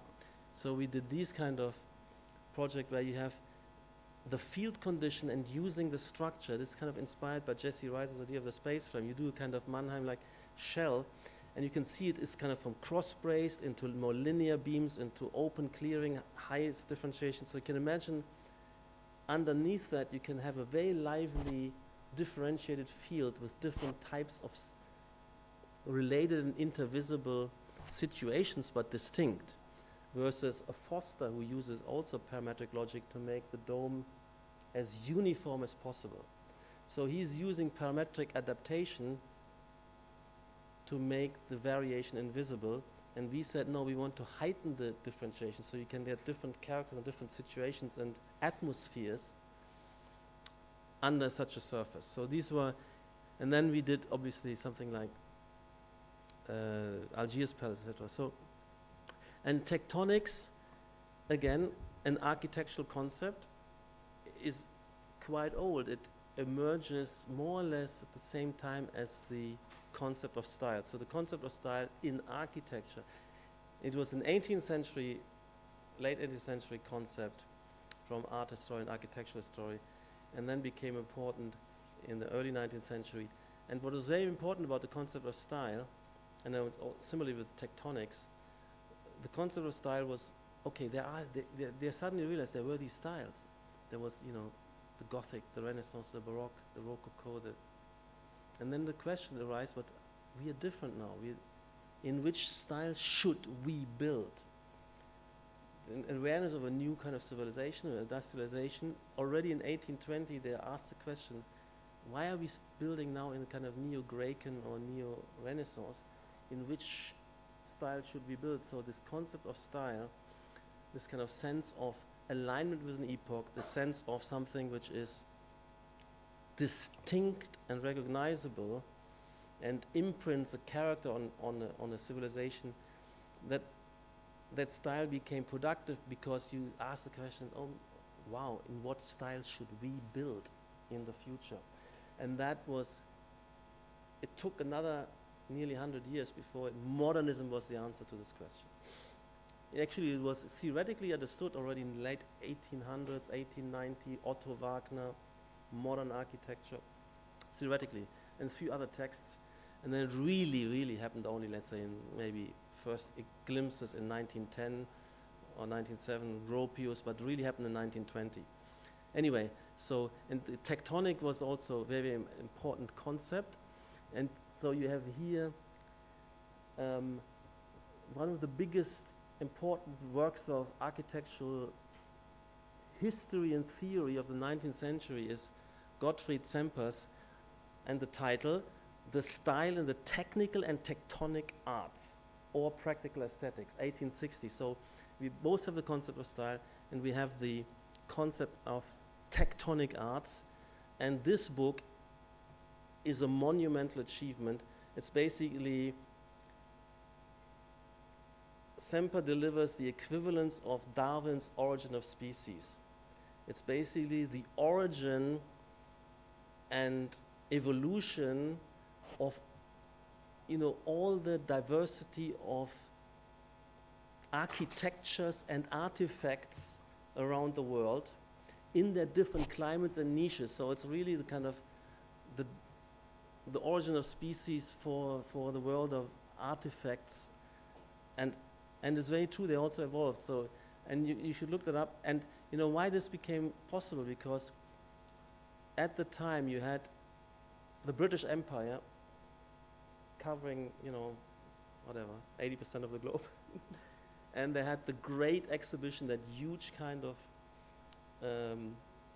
crystal palace, where they brought artifacts and photos and small buildings from the whole world. So suddenly you can go there and see, it's like a zoo, you know, you see the diversity of kind of artifactual species. And Semper was in London, and so he wrote this book. And my point is, concept of style, concept of tectonics. And of course this continues. You have, for the 20th century, as Kenneth Frampton, studies in tectonic culture. I mean, Kenneth Frampton is some kind of, I don't know, antichrist, me and Frampton. But still respected. And it was interesting that Jeff Kipnis also said, Patrik, you have to read Frampton's studies in tectonic culture.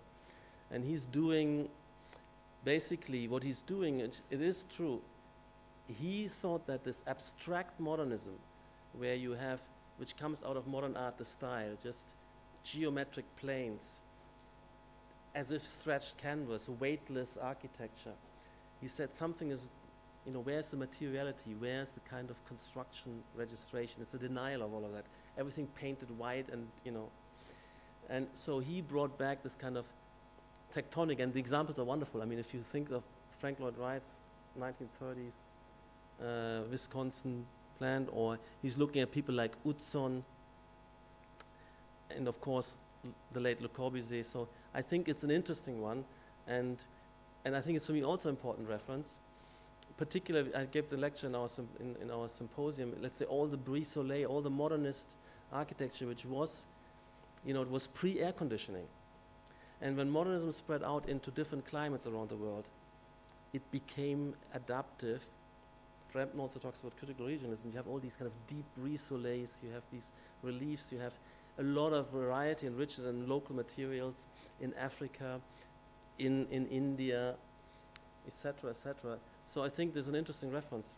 Also with respect to environmental adaptation, of course, it weren't parametric, it was kind of, but anyway, so these are for me important references, which I didn't have time to explicitly work into the book. So the book is much more of a kind of streamlined manifesto. If AO, Autobase of Architecture Volume 3 will have that more grounded, but so in this lecture you get some things which I haven't put in the book. Anyway, so we reach finally this kind of point where in the book also, so the overall thing is clear, the heightening of, let's say, engineering logics, and then I have these 3 chapters: structural system optimizations as drivers of tectonic articulation, environmental engineering logics as drivers of tectonic articulation, and fabrication methods as drivers of tectonic articulation. And these are running in parallel, they're superimposed, and these are quite different, and these could be studied separately if there might be more dimensions perhaps. So these are the 3 fundamental dimensions, and you can see if we work with these, it's clear if we work explicitly with these, and parametism didn't. And parametism was an afterthought. We did these things, and then we called the engineer, can you put structures this? And then they suddenly have this huge Porsche with the wild steel lattices flying, Of course, you had to hide all this crap in these huge Porsche spaces. And here we're talking about, and then also, in terms of sustainable, let's say, environmental adaptation, passive systems, it wasn't integrated into the earlier parametricism. Fabrication, also an afterthought. I mean, but since we had to fabricate and we had to do structure, that was also, when we came into the building of these things, we started to think about it. But what is beautiful about tectonism, it's at the very root of the paradigm that these things are drivers, and that they are form generating, they're finding forms, they're generative of form in Frei-Otto sense of finding form. And we love it because it's non-arbitrary, and we can still do everything. We have all these parameters and variations and choices, right? So it's not, we still have more degrees of freedom than any minimalist ever had in their whole life, right? So we're even loading up with all these constraints, we have the endless forms of nature to be learned. Anyway, so structural, it was fascinating that you have, the beauty of this is that each detail, the stone, is fitted into an overall geometry. But of course, the huge innovation is that these graphic statics methods and stone constructions, in the older times, they were totally dependent on complete symmetry. And literally, without engineering calculation in concrete, in medieval or Renaissance times, you have to build symmetrical. So you build asymmetrical, make this tower here, the foundation will settle differently and the whole thing cracks up. And that you can learn in, reading Palladio, that's where I got this from, helps. So, but here you have an equilibrium. I mean, symmetry is a natural equilibrium. It can't be but in equilibrium, right? If you stick to symmetry of points. But what is wonderful about Reinewald and Philip's work, and of course the dematerialization, the thinness is magic, but that you can be, and that you need in tectonism as parametrism, you need to have free form, free plan. The plan needs to be free. And you can nevertheless do a completely hyper-efficient compression-only thing to it. And that's the same with topology optimization. So obviously we work on this. And of course when you do these wonderful reinforcement and you do waffle slab or ribbing and so on, that the grid is never the right geometry. Nor is it ever right to make the slab of even thickness. And you can recently see that in Philip's vaulted slabs. They're kind of shallow walls.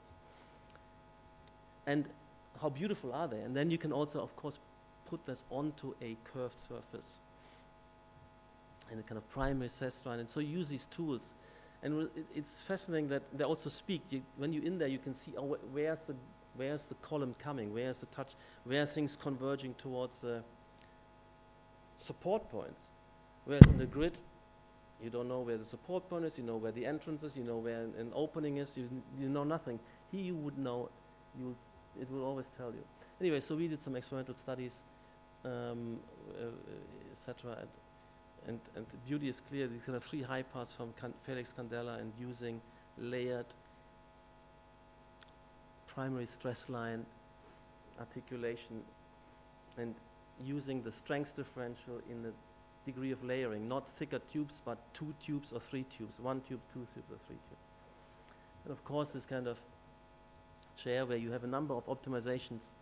So again, this tectonism applies equally to industrial design. So it's chairs, tables, anything which takes up load, but also bicycles, car design, everything should ultimately belong to it. So you do a kind of mesh relaxation for the global form, and then you run a kind of ribbing topology optimization on that surface. It's quite original and quite special. And then you have a lot of degrees of freedom. Of course you have the degrees of freedom, the parameters with Mr. Shi was talking about earlier. How fine you want to do that. You know, these filters. And then you have, I mean, these are old classics of code, you know, but they belong into the story. And then you have the freedom, how do you express these lines? You don't have to kind of extrude them. You can gradually kind of thickening or reduce perforation and thickening, one or the other or both. And you can immediately feel the kind of bony intricacy. That is hyper efficient. And of course, in this case, it relies fabrication-wise on 3D printing, which is still quite expensive. It's not yet. But this chair is super light, you know, and super stiff. But don't sit on it yet. Anyway, it does the very same principles running over different fabrications. So in the final round of fabrication logic, so it's the same, let's say, mesh relaxation. For a different form, it's the same ribbing kind of topology optimization. But in the final iteration, instead of going for the fine 3D printing, we have, you know, this kind of sheet metal working. So you have actually underneath straight members, and then you have conic loop surfaces. So the final expression, and that's fascinating, is similar and different. So it would fit nicely in an overall family, but then as a subfamily is expressing itself out. I'm thinking about these kind of network of similitudes and differences to have a kind of expressive network of similitudes, let's say. Something like in tower design, it's classic what I've learned when I went to school, that different towers with different heights, they need different structural systems. So you can have a framing only, then at a certain height you need a central core as a stiff kind of cantilever. Higher you can just, you need outriggers. You go further, you need an outer exoskeleton tube-like structure. Now there's 2 things fundamentally irrational about this. This is the height of rationality when it comes to Fordism, modernism. First, in terms of the ability to calculate by hand any such structure. Second, the production with mass reproduction elements which come out of an assembly line. Then this is the height of rationality. But today's world, this is utterly irrational. First of all, these towers, there's no point in jumping to a different system. Nature would never do that. It's totally arbitrary. Second, that once you have a system that is running the same all the way up and down, and that you can take this thing and turn it on its head, and so it is irrational. Of course, in reality, the dimensioning of the I-beam, the gauge, keeps kind of increasing as you go down. So it's an invisible, hidden, denied, but still, then there's only like a few types. The first 10 floors are this I-beam, and then etc. Anyway, the funny thing is, totally irrational. Now, the height of rationality then. So these things are historically evolving depending on our ability to calculate, and this is never infinite. It is always costly, but also particularly the ability to fabricate. Anyway, so these are where these things kind of gradually transform within one system, but we also did some projects where we change, it's not here actually, where you change system, where you start with a tube and go into the outrigger and then into the core and then into the transparent core framing, so you can actually morph through these systems in some sort of phase transitions. Anyway, so, and that hasn't fully arrived in tower engineering actually. I mean, this one here there's one guy at SOM who's doing these kind of things. So the tower, as we speak now, is still based on false system logics. And 有某些附加，咁我同我啲伙計觀察下有咩 communication 咧喺實下邊嗰度。因為我知道690唔 sell 噶嘛，但係啲房有啲人 set up 咗，佢哋其實唔需要任何 just a room to stay in. So who do I talk to? 因為I might need a few more rooms, say in case 好似今朝嗰個停咗電，咁我rather than 揾佢哋，我去敲佢房門，佢唔聽電話，聽唔到電話 whatever. Throughout the night they'll be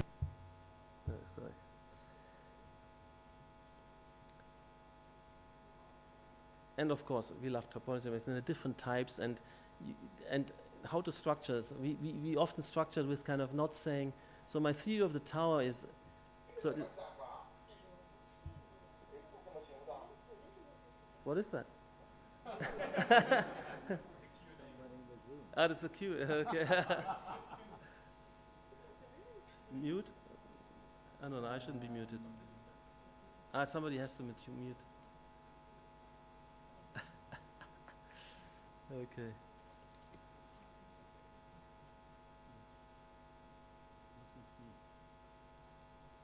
All right. Okay, now I cannot go back. I can go back. So, so my theory of the tower should be a number of things. First of all, don't use the core as part of the structure, because the core has its own function, which is circulation, movement. So no cores. Make a global structure with voids where you can drop in panoramic elevators and staircases and whatever, and media. Second point, of course, the structural logics I was talking about, system phase changes. But also, I would suggest not to draw on every single floor as part of the structure, so that you can drop in occupiable, so I say circulation should be tied away from structure, and occupiable surfaces should be independent. And then you can flexibly drop them in and remove them, and so you can drop in and out circulations and on the outside. So these become much more kind of, the structure itself is much more free play. You establish a series of decks, primary sky lobby decks perhaps, because you need to tie the structure together, but you don't need it in every floor. You can see that in these kind of logic, the proportion of one floor, it makes no sense to have every floor a structural element. And the core, I would deny the core. I hate cores because you disappear in this thing, you don't see anything, you come out anywhere, you don't know. On every floor plate, everything is separated by the core. So the core has to go first of all. And Roger's got the right thing. He pulls everything to the outside, and you get the fantastic Leadenhall Tower with 3 plates, or you get Lloyd's of London, and et cetera, et cetera. Anyway, so, but then the structure can be really be kind of articulate like this, and you have different zones with different characters, with different functionalities, with different granularity. So it is only response now. But also when you work with, it's interesting when you talk topology optimization, there are quite a few different tools. There's Amoeba and there's a few other topos, but there's also Peregrine, which works with sticks. So they align themselves more, for instance, with steel beams or versus concrete versus timber. And so to have a variety there as well, so that, again, what is wonderful about this world of parametrism, tectonism, you have these kind of endless forms of nature, these different species you can work with.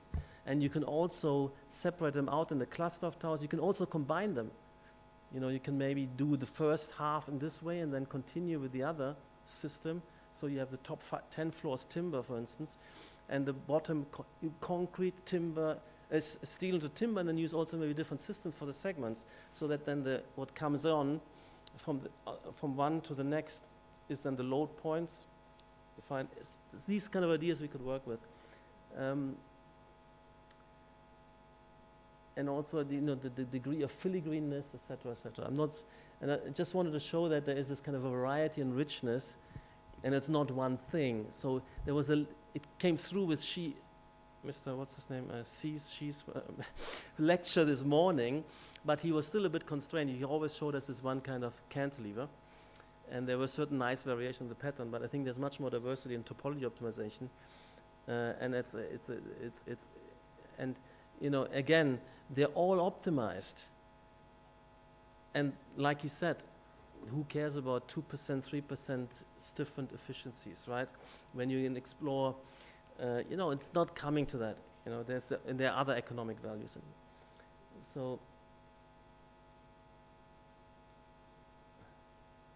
okay. Oh, no, am I going backwards? And yeah, so you can have these kind of clusters with different teams working together, also multi-author. And then you can, you know, when you hit something like this with a bridge, it is absorbed through a symmetry breaking in the towers, etc., etc.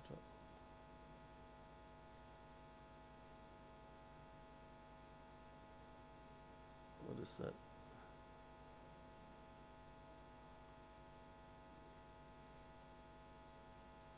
And you can make these kind of atria, because these are not, there's the primary and structural, these floors not participating in stabilizing the whole tower, and they shouldn't.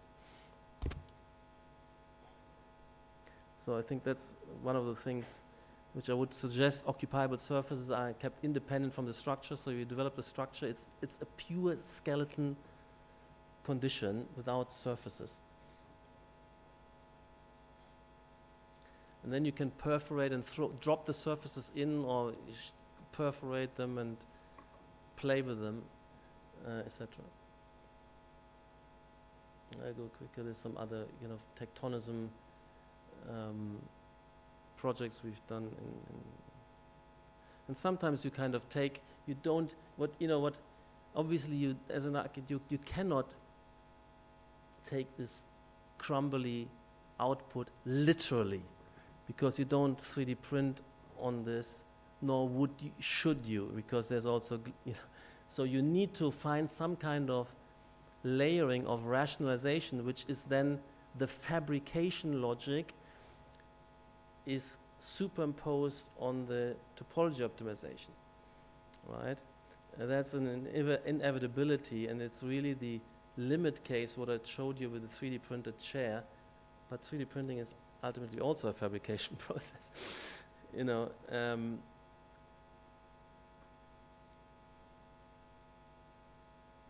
And you know, the architectural decision making is always at play. There's always options and versions. So if you have this shell, the global form, you select it out of, soft shells, creased shells, etc. Then you have the pattern, how dense you run the ribs, how you extrude them, or whether you pleat them or perforate them. These are all choices which are valid. So you have an enormous variety. And what is nice, you can have all these 3 shells in one project so that they belong together, but they're also different. You have subsidiary differentiation. So that makes the richness, unity across difference and difference across difference. You perforate them. All of this makes perfect structural sense and is, again, a different way of expressing the same pattern. Okay? And it becomes expressively heightened. It becomes ornament. It gives character and difference to the space, and that's semiology. Ornament is communication. Ornament is not kind of a irrational, stupid, wasteful extra. Ornamentation existed from the dawn of civilization. Every tribal population has self-ornamented. Their clothes were highly ornamentable. All their buildings were ornamental. Why? So that you can see the difference between the different tribes, the status groups, the medicine men, the aristocracy versus commoners. Everything is articulation, and social types articulation. Also, what character is it? A festive or religious place? So we need this kind of expressive characterization. And this is a category which comes also out of architectural theory already in the 17th century, 18th century, and they bring it in from the theater, and they say situations have maybe a somber mood, and there should, there's simplicity, because this is maybe where you have the funeral party, and then you have a kind of pragmatic kind of spaces which should be of a certain character, and then you have these kind of light and frivolous spaces where you entertain, and you have the kind of ball party and all the very intimate and cozy spaces. All of this is extremely important. For that you need a repertoire. So these kind of semiological project is very important to me, and for that you need some repertoire, and that comes through Tectonism, where you use timber. It's not about sustainability, efficiency everywhere, the whole world of timber. It makes no sense. It doesn't even make ecological sense because all the forests, but it doesn't make social sense, right? You need to work with the difference between concrete and timber, marble and carpet, etc., and all these tectonic systems. Anyway, so that's my contribution also to this discourse.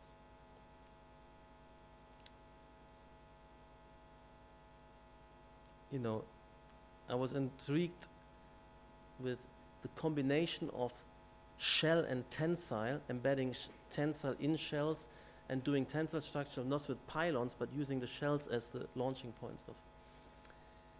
Anyway, I will just flick through some of these kind of larger projects where we have Tectonism at play. This is Juha.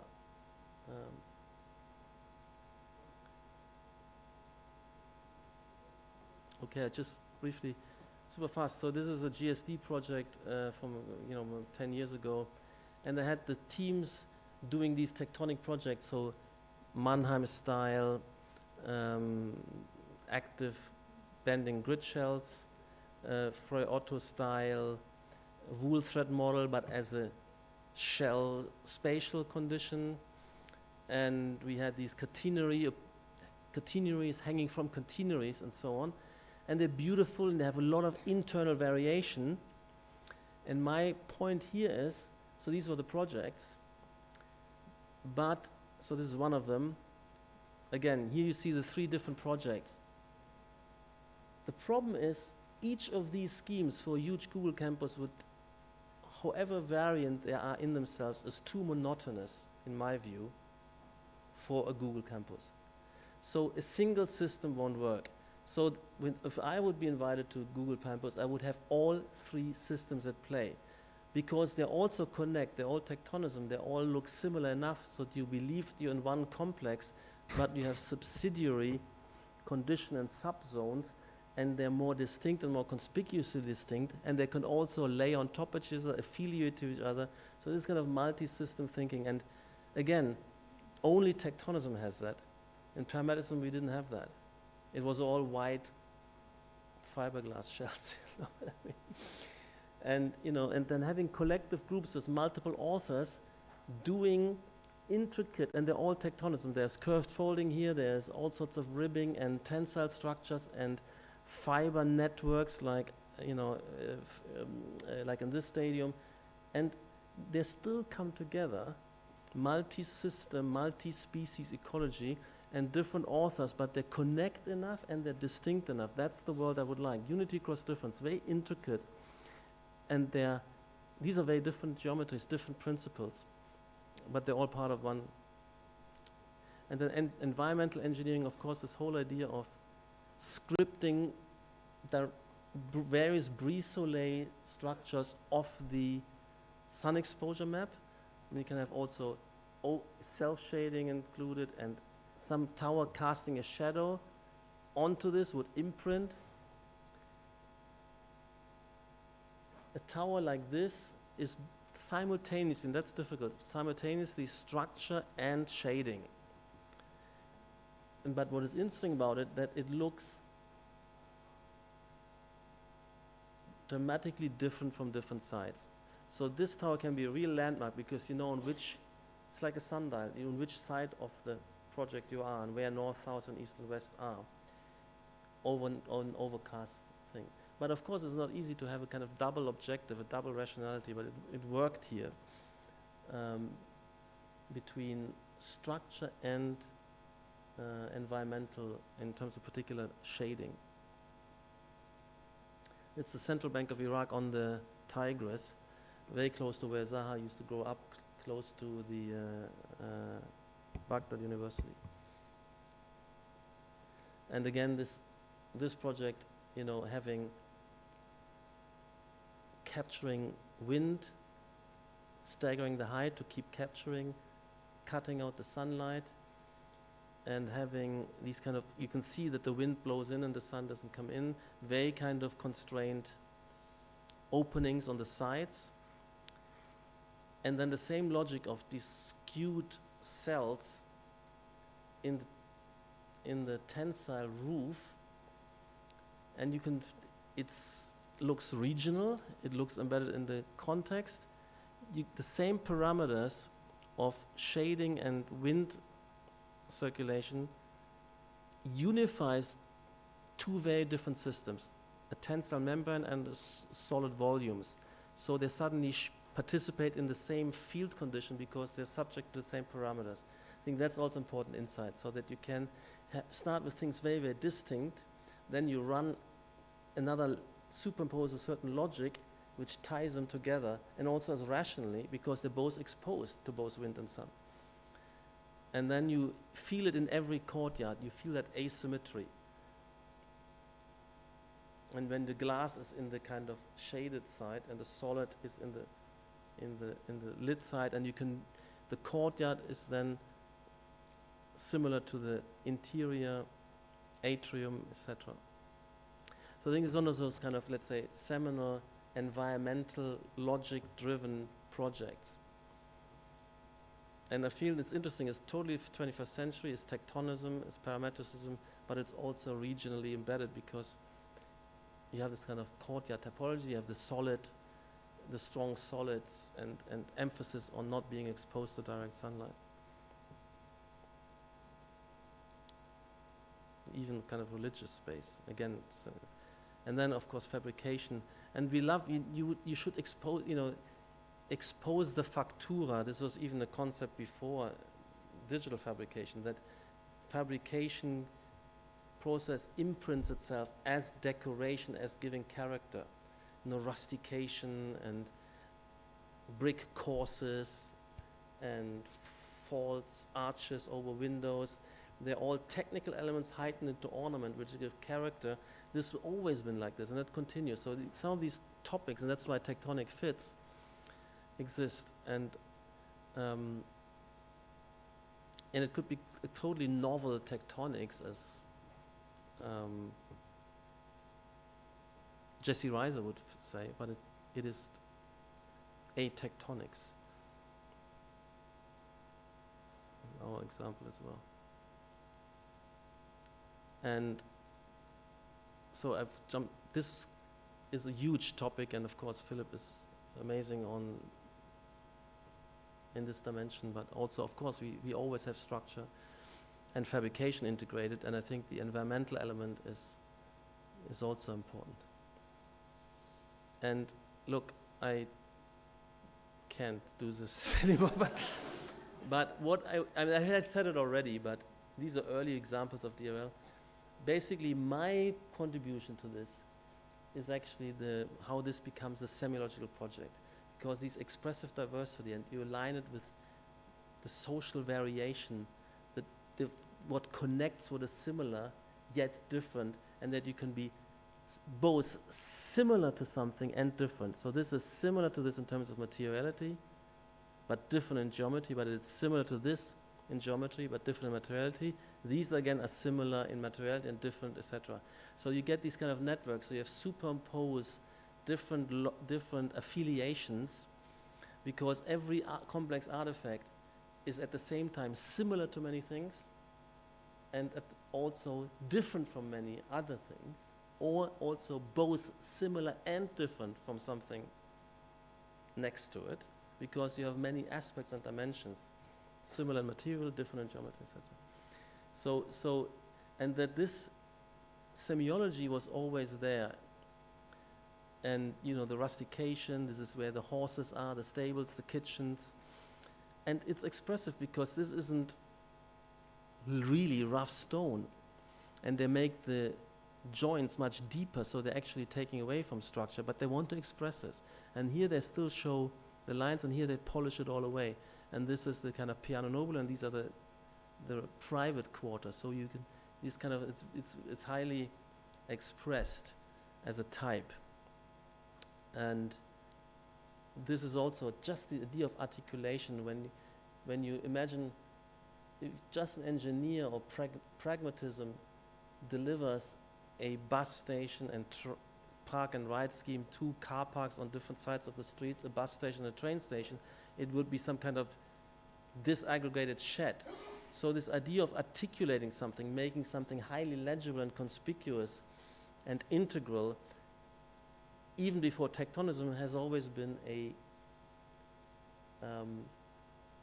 aspiration of Zaha and the team. And so you have so many choices to make a lamppost, and also different ways to make the surface material. So you can do that.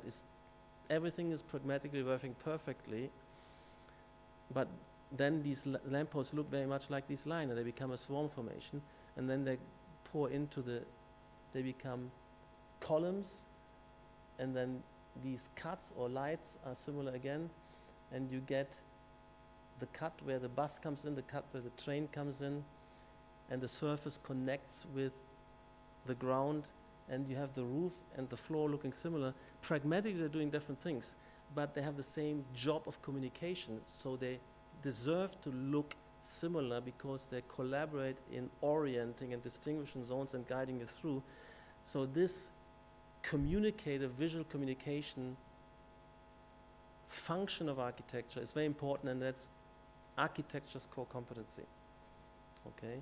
That this materially and technically all fits is ultimately engineering responsibility. We need to know it so that we have a feasible palette to communicate the order of social space. That's the core competency of architecture. And Tectonism, my emphasis with respect to Tectonism is this. My original contribution and steering of Tectonism is to use it this way, understand it this way, and not, it's all super engineering efficient. We learned today that you can have 4 or 5% kind of margin for creative expression, but it is not, I like this. He was saying, oh, you can choose subjectively. No, you choose for these reasons of communicating so everybody understands easily where's what, you can follow this, you can see this. And the functioning of the building is not a physical, it's to a large extent cognitive issue of, and that needs to be addressed through articulation. And well, Snow is sitting here working the PhD together with me and Philip on this topic. Okay, so and then we had a number of projects where we pulled this through with, where it becomes a kind of semiology. So all these tectonism and tectonic features, and also optimized systems, they become layered and they become used into something where everything takes on a particular meaning, where you layer the discipline with the type of functioning in a university context, etc., etc. I can't go through it, but in the end, this, although this isn't a tectonism project, this is a semiology project, and this could also be heightened and further refined when this project moves from this is Parametrism 1.0 semiology project. So semiology is always at play in the vernaculars, in the Renaissance, but always at play, not often talked about, sometimes more talked about, like for instance in the 18th century or in the 1960s when semiology was a big topic. But tectonism is obviously the super rich and hyper-rational palette of making these articulations. And maybe I stop with this. The current and built environment, if you go to a city, it's visual chaos, nothing means anything. What material is used here has no significance, could be anything, whether it's vertically striped, horizontally striped, curved, material, form, typology, style, it's all a jumble. You learn nothing, it communicates very little. Basic things are, you can guess, this is a shop, this might be an office or residential, and so on and so on. This might be cultural, but it's very banal and degenerate. So it's a kind of, compared to traditional environments, where highly more, because over 100 of years a language has evolved, highly nuanced, which craft, which social status, what kind of plaza and place, and so on. It was also dress was highly regulated. I mean, it was kind of, and if you don't do it properly, you're an imposter. You kind of pretend to be, and it's similar in the built environment. So we have a very, very kind of degenerate environment. There used to be environments that was much more speaking, much more articulate, and we can go back to this. And I think if we developed such an environment and we could rely on it, we would also start paying attention to it, and we would learn this language of the environment because it was a coherent language. We learn it like a child learns to speak. And you learn only those parts of it which are relevant to you. You don't have to learn all the nuances, but and you would then be able to do it. And that we can learn and quickly, intuitively grasp complex things is when you know that blind people can learn, or we learn reading, which is kind of crazy graphics which never existed in mankind before. But if you can imagine a blind person running his fingers across these dot matrix, and it's as if like he's listening to my speech. You can know what the capacity of that we can learn new languages and take them in whatever sense, tactile, visual, audio. So that's the kind of dream of the Semiological project, that if we would build like this, we would be super empowering us. We would have this kind of, you could see something, you know exactly what's going to happen, what's behind it. You can have, who's going to arrive, what might happen, function type, social type, location type. You can have a lot of information embedded in this architectural language, even much more than it ever was in traditional environments. So that's the pitch. And tectonism is therefore more what you thought it would be potentially, and what the movement of tectonism, where I'm a kind of peripheral kind of participant and follower, that movement exists. It will be described. But what it can become in terms of the phenomenology, semiology, and the social communication project is what we should start to explicitly address. And that's my contribution to the discourse. Other than just wrapping it up and presenting it as a book, but there's also this extra chapter which I wanted to talk about tonight.